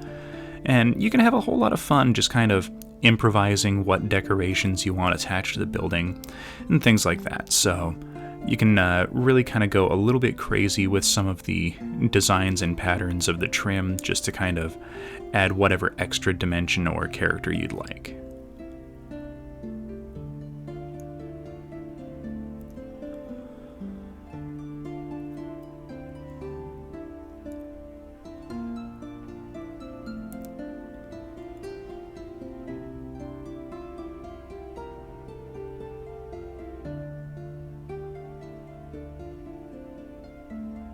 Alright, that's looking pretty good. So once all the main trim is done, I'm going to attach a couple of extra pieces to the large arched gable at the center of the roof. This is just going to add a little bit of... It's not really going to add anything extra to the build other than it's going to help kind of frame the roof shingles that I'm going to be attaching on in a later step. This will give it the impression that these pieces of wood are kind of framing the roof instead of just kind of letting the shingles hang off the side.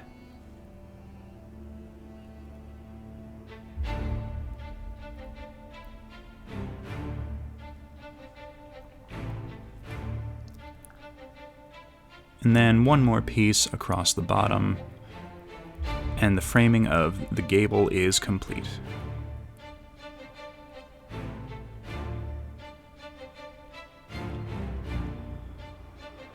Alright, so now that that's done, let's start working on the roof.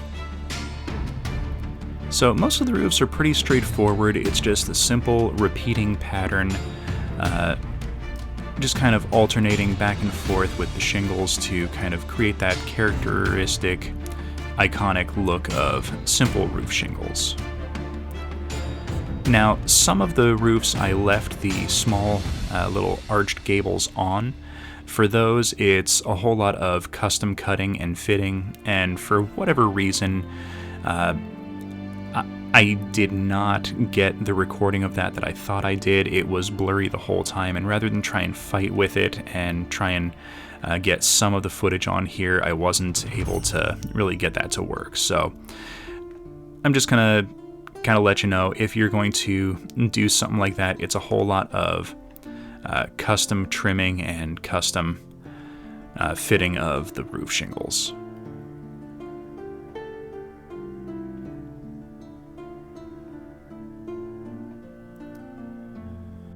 Now, I wanted each roof to be a little bit unique, so not all of them are built the exact same. On a couple of them, I do the shingles with a full wraparound. Essentially, all 4 sides of the roof have the shingles on them.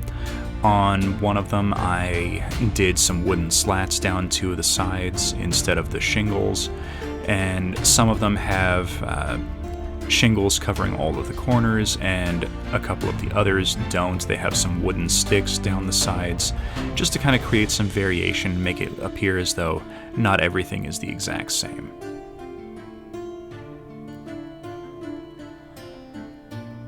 Alright, so once the roof is glued into the place, I'm just going to use some cutters or some scissors and clip all of the overhang off, just to kind of line everything up.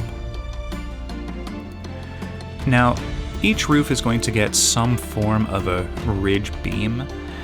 In this case, I'm going to take a barbecue skewer and glue that standing upright down the center, and then using a couple of coffee sticks, I'm going to just kind of create a little bit of a angled section on both sides to kind of give a little bit of extra definition. And this is also going to hide part of the seam for the roof shingles.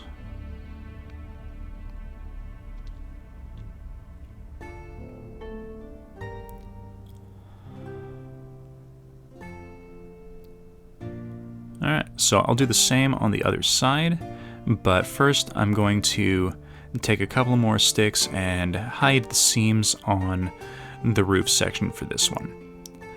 Now, I should have made the top coffee stick a little bit longer. It would have made it easier to disguise everything, but I can fill that in with some hot glue or some extra pieces of wood later on.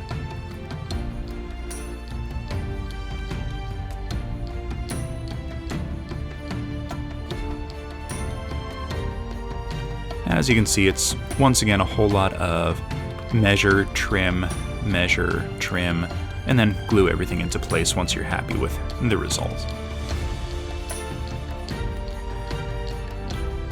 Now this is going to disguise the edge of the roof pretty nicely, and just to kind of make it look like a solid piece of wood, I'm going to fill the seam with a little bit of hot glue and just kind of rub that flat with the tip of the hot glue gun, just to kind of make it look like it's a seamless piece of wood.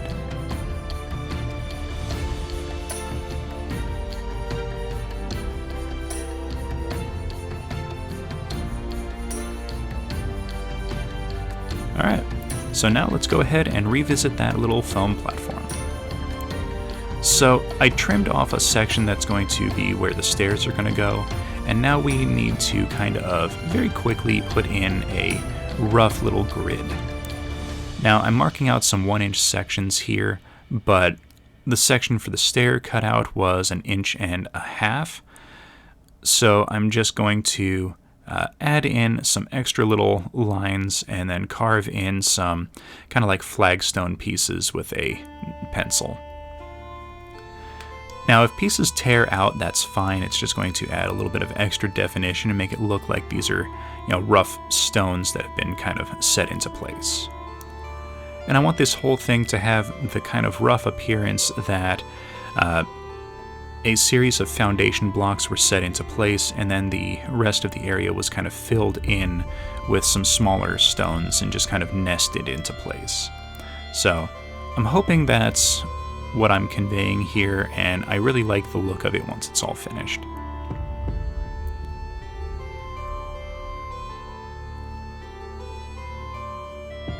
Alright, so now that we've got our flagstone done, we need to start making our foundation blocks.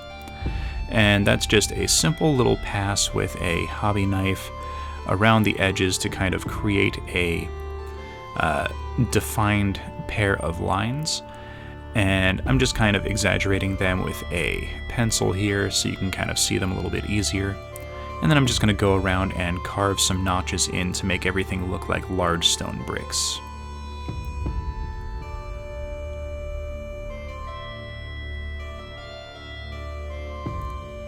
And then once everything's carved, I go back and exaggerate everything again with a pencil, just to kind of give it a little bit of clear definition.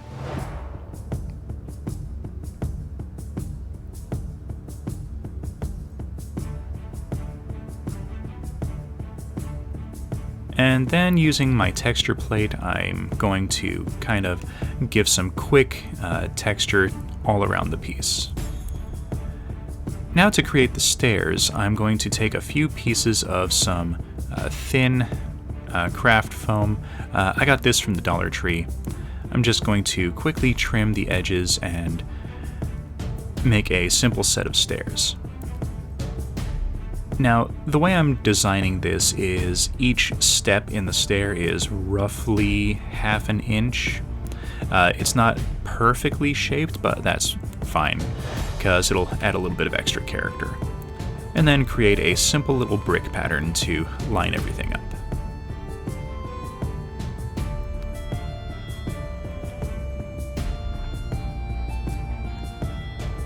Then using a tinfoil ball, I texture all of the steps.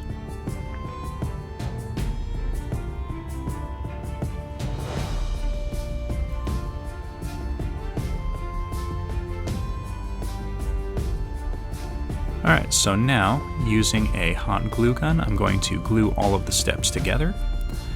And this is a very quick process, and I really like how it turned out. I'm pretty sure a model could stand on top of these without falling off, but even if it's a little top heavy, getting it angled right, you could put a little something underneath one side of the model to kind of help it balance, but you can still have something standing on the stairs.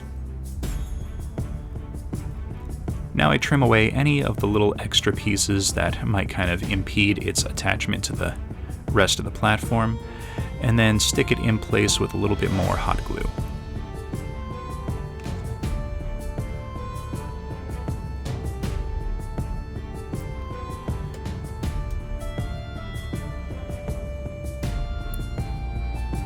Remove a little bit of the blobbed out excess, and then on the bottom I'm going to, off camera, reinforce everything with a little bit more hot glue.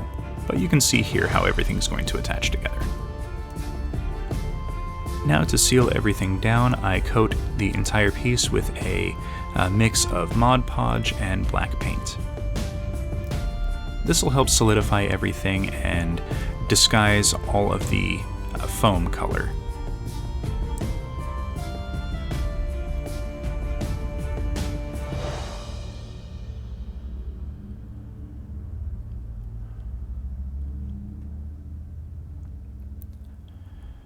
Now once this is completely coated, I'm going to set it off to the side to dry. And once it's dry, I do a overbrushing with some Artist Loft Gray, just to kind of give a base stone color.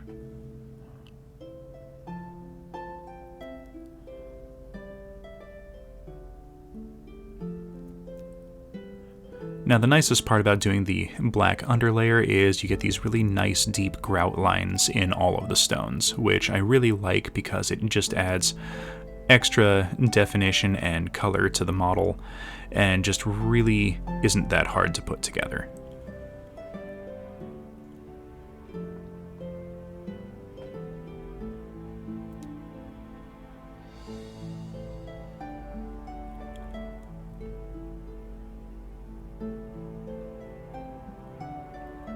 Alright, so once that's been dried, I go over it with a dry brushing of some neutral gray, and that's just going to pick out all of the raised edges and highlight some of the texture.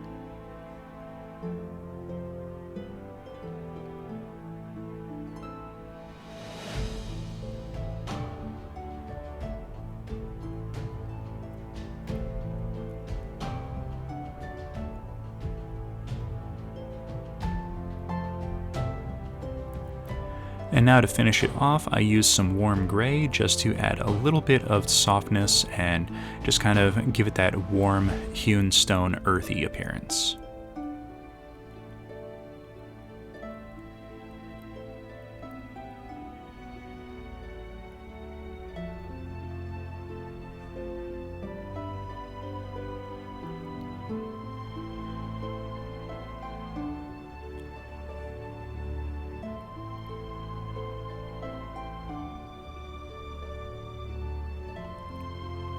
Alright, so now it's time to paint the buildings.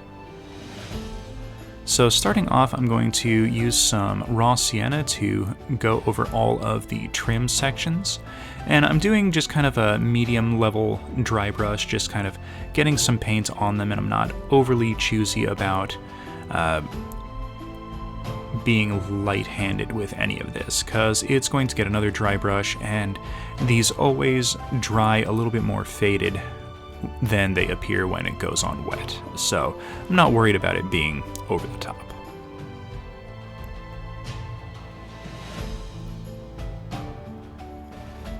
And now to add a weathering effect, I go over everything with a dry brushing of some warm gray. Now, I do think I went a little too heavy with it in some places, so you might see me here and there just kind of rubbing it off with my fingers.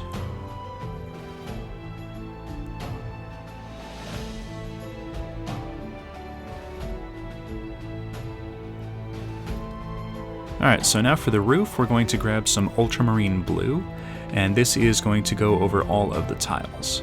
Now, I wanted a nice deep blue coloration for the roofs, just to kind of add some variation to the rest of the city. So once this dries, I apply a second coating, and it was still pretty dark, but it was definitely more blue than it was anything else, so I really liked how it came out.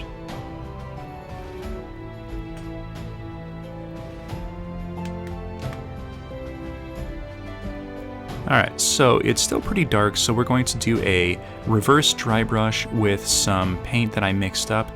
I used some titanium white and some ultramarine blue just to kind of make a light blue that will help to accent everything and pick out the edges of the shingles, but still give that nice blue color. Alright, so now let's go ahead and work on the windows and the walls. So I attached the doors before I painted everything, and we're going to attach a few little strips of some metal tape to kind of look like reinforced strapping or hinges. And then using a toothpick, I add some little studs for rivets. Now for the windows, I'm going to, in a couple of the places where I've got these little bay windows, I'm going to use some tacky glue and set down the two windows on the side. Now for the center window, I apply a little bit of glue at the top where it's going to connect to the building, and then some glue on the sides, and then just press all three windows together, and once this dries, it'll be pretty solidly in place. Now for any of these little gables that are still attached, I'm going to put a piece of metal tape into the framing and just kind of smooth it down with a stick, before applying a piece of mesh that I painted black over the tape to kind of create the impression of some leaded windows. And if they don't stay in on their own, I'm just going to kind of tack them in place with a little bit of tacky glue. And this will dry clear, so I'm not worried about it being visible. And now to fill in the walls. I took a small little sandwich bag and put inside of it a little bit of some lightweight wall filler, some spackle essentially, a little bit of some Mod Podge just to kind of help it flow a little bit easier, and then some unbleached titanium paint. Then I squished the bag around until it was thoroughly mixed, and then nipped a small little piece off of one of the corners. That allowed me to use the bag kind of as almost a piping bag. And here you can see how it can be used to quickly fill in all of the gaps in the walls. Now, it does kind of come out in lines, so occasionally I stop and then go over everything with a toothpick to just kind of swirl things around and break up that little rigid texture. Now, I forgot to do this on this side, but in these sections where I've got an old window that needs to be covered up, here I forgot to do it, but in the other areas I will add some filler underneath, take like a craft stick and then glue that into place underneath everything so that I have a little bit less filler that I have to use. Now, the huge benefit of doing this is that if the wall filler chips during gameplay or something like that, it's not going to be something that you need to paint over because the paint was already mixed with it. It's always going to be this color. So saves a bunch of time doing repair work later on. Alright, so here we've got our building that's going to be on a raised platform. I'm just going to show you how I did this one. The others are, pretty simple. Just kind of glue them together with some hot glue and some tacky glue. But this one I'm going to lay out some tacky glue across the center and then some hot glue to kind of hold everything down while the tacky glue dries. And then I rigged up a little kind of shop sign in the same kind of hanging fashion that I did for the street signs. And I'm just going to hot glue this in place next to the door. Now, on this end you can see that it's kind of a blank wall, and that's because we're going to be gluing this building next to it. Now, I did make a couple of different variations of signs just to kind of keep everything a little bit unique. So I'm going to quickly tack that one into place, and then using some hot glue, I'm going to fix this building into place against the other building. And then on the bottom, I'll reinforce it with some hot glue and add some tacky glue in a couple of small places. Alright, and just like that, episode 13 is finished. Holy cow, this was a long one to put together. This took me a solid 2 weeks to get everything done. All 5 buildings, which turned into 3 buildings once everything was glued together, the city tile and all the signs. This was quite a bit of stuff to put together. Sorry for the lack of updates on that. I'll be sure and be a little bit more prompt with those in the future. Alright, 13 down, 1 more to go. The series is almost finished. So, thank you everyone for watching. Please hit that like button, subscribe for future content, comment in the comment section, let me know how I'm doing, how you like the series, and we will see everyone next episode.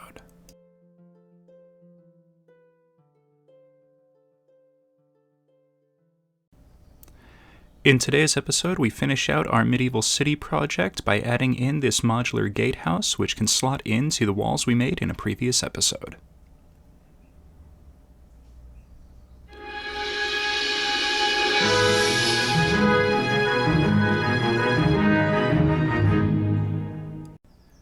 So for our craft today, we're going to be using a few different materials, starting with some foam core that I got from the Dollar Tree, a few of these rectangular barbecue skewers, a couple of craft sticks. These are 1 inch. I also use some 3/4 inch wide ones.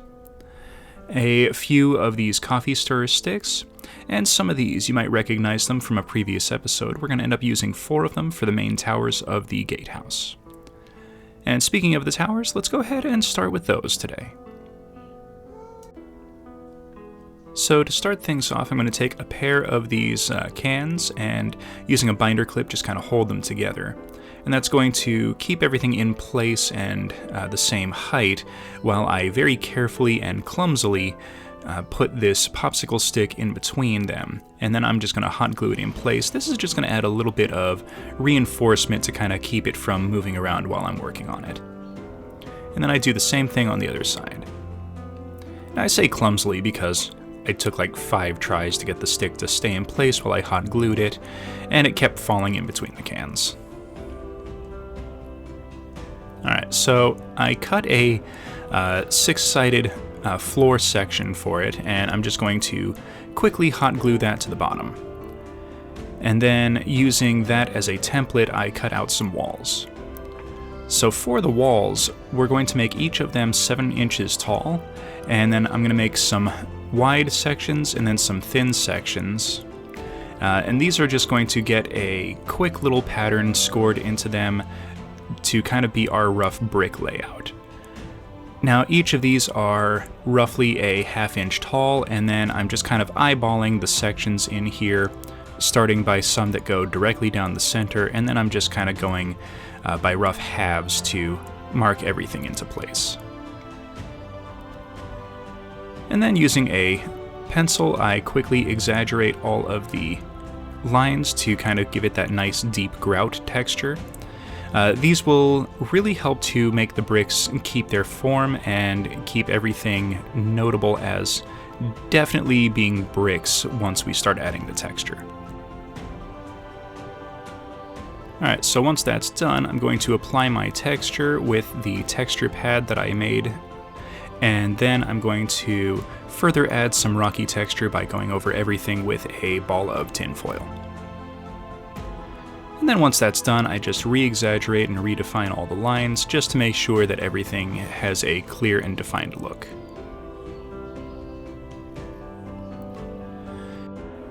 And off camera I made a few more. I've got 4 sections that are 4 inches wide and 8 sections that are 1 3/4 inches wide. Now to attach them, I'm just doing a simple line of hot glue down the center and across the bottom to attach it to the base. Now there's nothing really special about this. The only real kind of different thing that I'm doing is I'm making sure to leave a little bit of room in between each of the wall sections to add a strip of wood in the later steps. And that's just going to add some extra character and help to hide all the lines so that I don't have to do a whole bunch of extra work to mask all of the seams.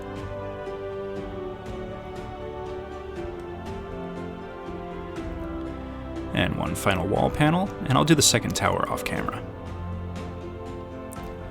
So now for our little guard post up on top of the towers, we're just going to do a simple repeating pattern of 1 long stick and then 2 short sticks, just to kind of give that impression of some laid in wood planking.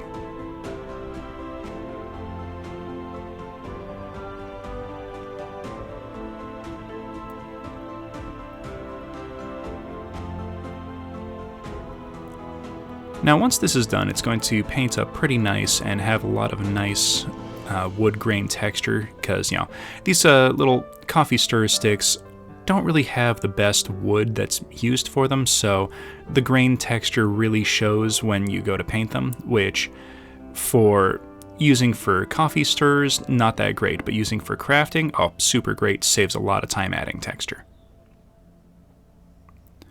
Alright, so now we're going to make some of the walls for the little guard post, and I cut up some of these chopsticks, and they are just going to kind of be same as the towers in a previous video, just a few wooden log sections that have kind of been stacked on top of each other and reinforced on the inside. This is just going to be a nice little visual. It's quick, it's simple, it's easy, and it's materials that everyone should be able to get access to relatively easy, whether it's, you know, ordering takeout or just picking some up from a supply store. So now to attach the walls, I'm just going to go around the entire structure and just kind of interweave them together in an alternating pattern just to kind of attach everything into place. Now the nice thing is, since this is the top of a tower, I don't really have to make a walkway or anything like that. And then for the supports, I'm just going to take a round barbecue skewer and hot glue them into place at each of the connection points just to add a little bit of extra reinforcement.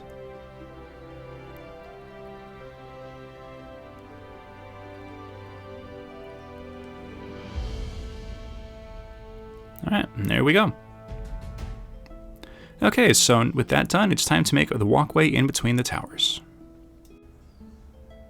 Alright, so using the road that I made earlier in a different episode as a guide, we can see that it's going to have to span the entire road to make everything nice and even, and that's going to be about a 5-inch length. So that's what we're going to base our measurement off of for the walkway.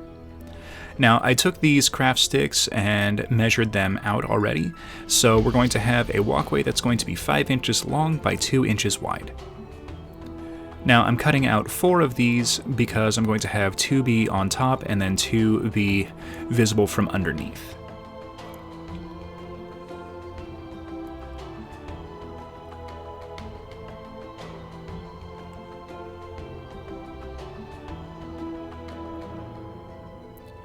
Alright, so now that everything's cut out, we can take these and just quickly hot glue them together. And then to reinforce everything, may as well take some time and put in the walkway right now, and it's the same as the guard post, just a quick, simple, repeating pattern.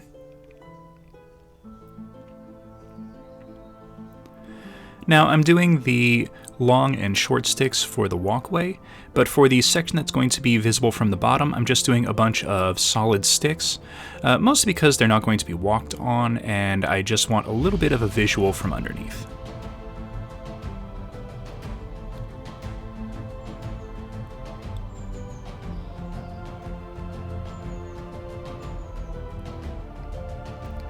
And once everything is glued in place, I'm going to trim the edges flush. So here we've got the top and the bottom sections, and we're going to add a little bit of space in between them just to kind of make it a little bit more believable that this is a raised walkway. I don't want something that's just, one stick thickness, just to kind of give it the impression of a little bit more reinforcement and heft. And this will also make it a little bit more durable as well. Now, I don't film it here on camera, but I am going to put a piece in the middle, just a little something to give a little bit more reinforcement and just kind of add some extra strength.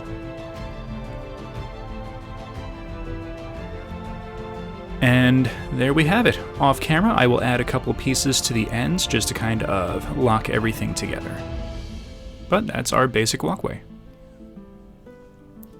So now we're going to create some support beams for underneath, and these are going to be really important to the structure because I want these to go into the towers to kind of lock everything into place. Now here I realized that after I marked everything down, I glued the first one into the wrong spot. Now I'm not worried about all of the hot glue remains being visible because I'm going to cover that up with another stick, but what I'm aiming for here is just a simple little support beam that's going to slide into the towers to kind of lock everything into place and add a little bit of extra visual if, someone bends down and looks at it from underneath, or if I decide to film something with this, it doesn't just look like a plain piece of wood underneath the walkway. Alright, so now the walkway will attach here, but we need to cut out these sections. So using a sharp X-Acto blade, I'm just going to quickly carve out in these little areas. Now the foam comes out pretty easily, but the cardboard tubes also need to be trimmed into so that the sticks have really solid attachment point once everything is done. So I'm being really careful about this because I don't want to damage the foam, but I am carving into the tubes just to kind of give a little slot for everything to slide into. And once I'm done cutting, I'll definitely be checking to make sure everything lines up correctly. At this point, it's not too late to fix anything if I make a mistake. Alright, so just to kind of give you an impression of what it's going to look like, here's a quick little test fit. So now we need to make the walls for our walkway, and I still want it to have that kind of nice log wooden look to it. So I've got a bunch of these chopsticks that I cut down to a 5-inch length, and these are just going to be sandwiched together just really quick. I'm doing like 6 of them, just kind of stacked on top of each other. Now these are going to go all the way to the bottom of the walkway, so these are going to cover about half of a model standing on the walkway. It gives enough space to provide cover, but not so much that it hides the entire model. And speaking of giving cover, I made a few of these little kind of raised tabs to kind of give the impression of little places for things to hide behind and just to kind of give a little bit of extra visual for the walkway. Now, the ends of these are a little bit uneven, so I want it to be nice and flat so that we have a good surface for the walkway to glue onto the tower. So I'm taking a couple of coffee sticks and just gluing them to the ends. These won't really be visible once the thing is finished, but they will give a nice, solid, flat surface to glue onto once we attach everything to the towers. And then attaching it to the walkway is pretty straightforward, and I attach one more down to the bottom just to kind of give the impression that it kind of wraps around the walkway. Now taking a coffee stick, I split it straight down the middle, And this is going to be just a few little thin strips that I'm going to use for a little bit of accent trim, just to kind of give the impression that the wooden logs have kind of been strapped together with some wooden ties.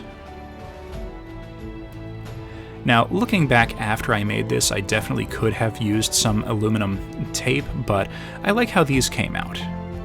They definitely had a much nicer visual to them once they were done.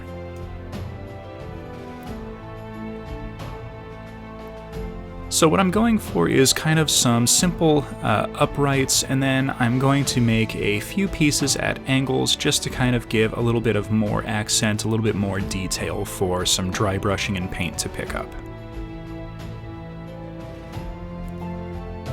While I don't mind the towers being pretty plain when it comes to the wooden logs, this is something that, NPCs would be walking past all day, every day, and I really kind of wanted to convey that these are more reinforced than the tops of the towers.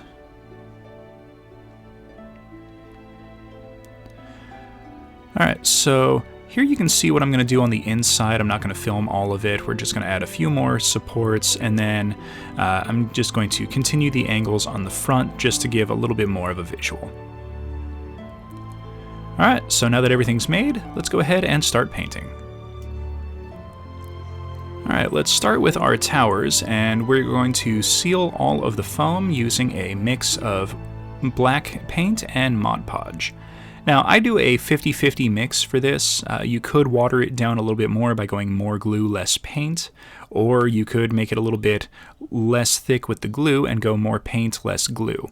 I like the 50-50 because I think it's a good blend of the two. It leaves the paint runny enough that it fits into all the crevices and cracks, but not so runny that it just kind of runs off of the foam.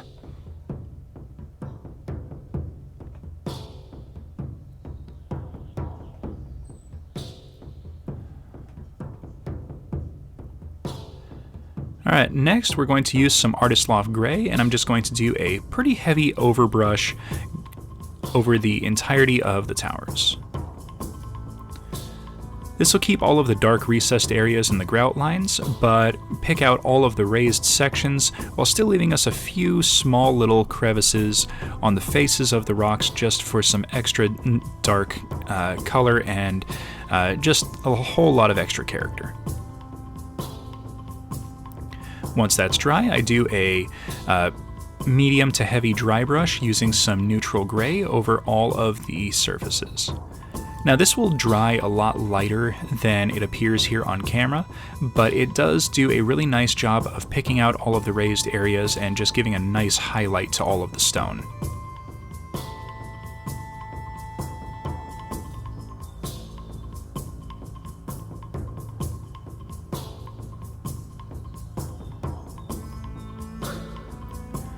And once that's dried, I grabbed some warm gray from Master's Touch and did a downward facing dry brush, just picking out a few raised areas to kind of soften the harshness of the neutral gray and just kind of give everything a little bit of a warm appearance. And this will also help to tie it in with the towers and the walls that I've made previously. Now for all of the wooden sections, I gave them a base coat with some camouflage flat brown from Krylon. It does really well as a base layer for anything made out of wood. And then I went over everything with a nice dry brush / overbrush of some raw sienna. This will kind of give it that nice wooden appearance that I really enjoy in all of the pieces that I've put together.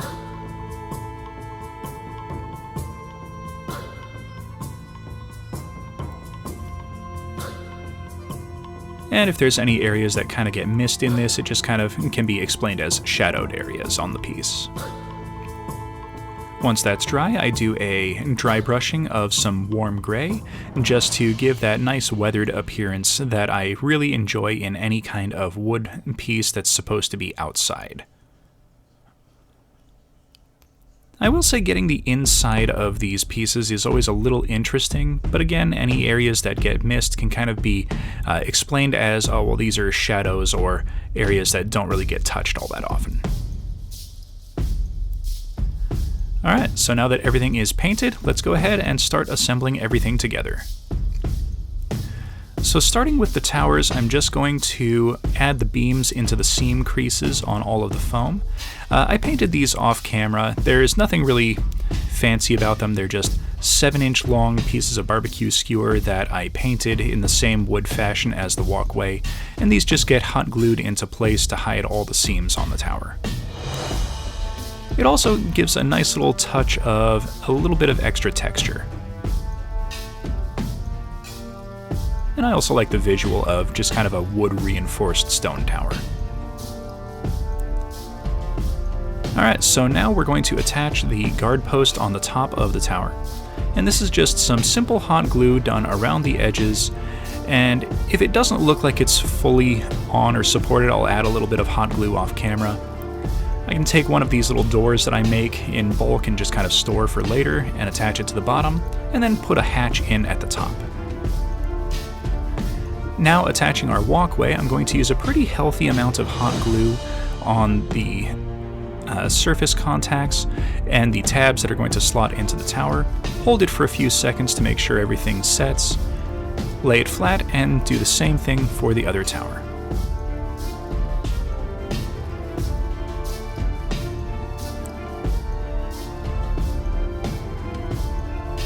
And now, the final touch, a couple of doors up on the walkway just to add some accessibility for models.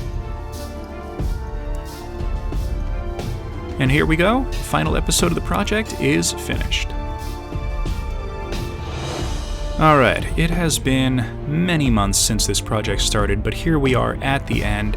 I really hope everyone enjoyed what I've put together here and enjoyed following along in the process. This gatehouse is the final piece in the Medieval City project. I might add a few things here or there, but those are going to be little supplement videos that I will keep everyone updated on as we go. It has been a ton of fun putting all this together, and I really hope everyone's looking forward to the next project series. So thank you everyone for watching. Please hit that like button, subscribe for future content, comment in the comment section, and we'll see everyone next episode.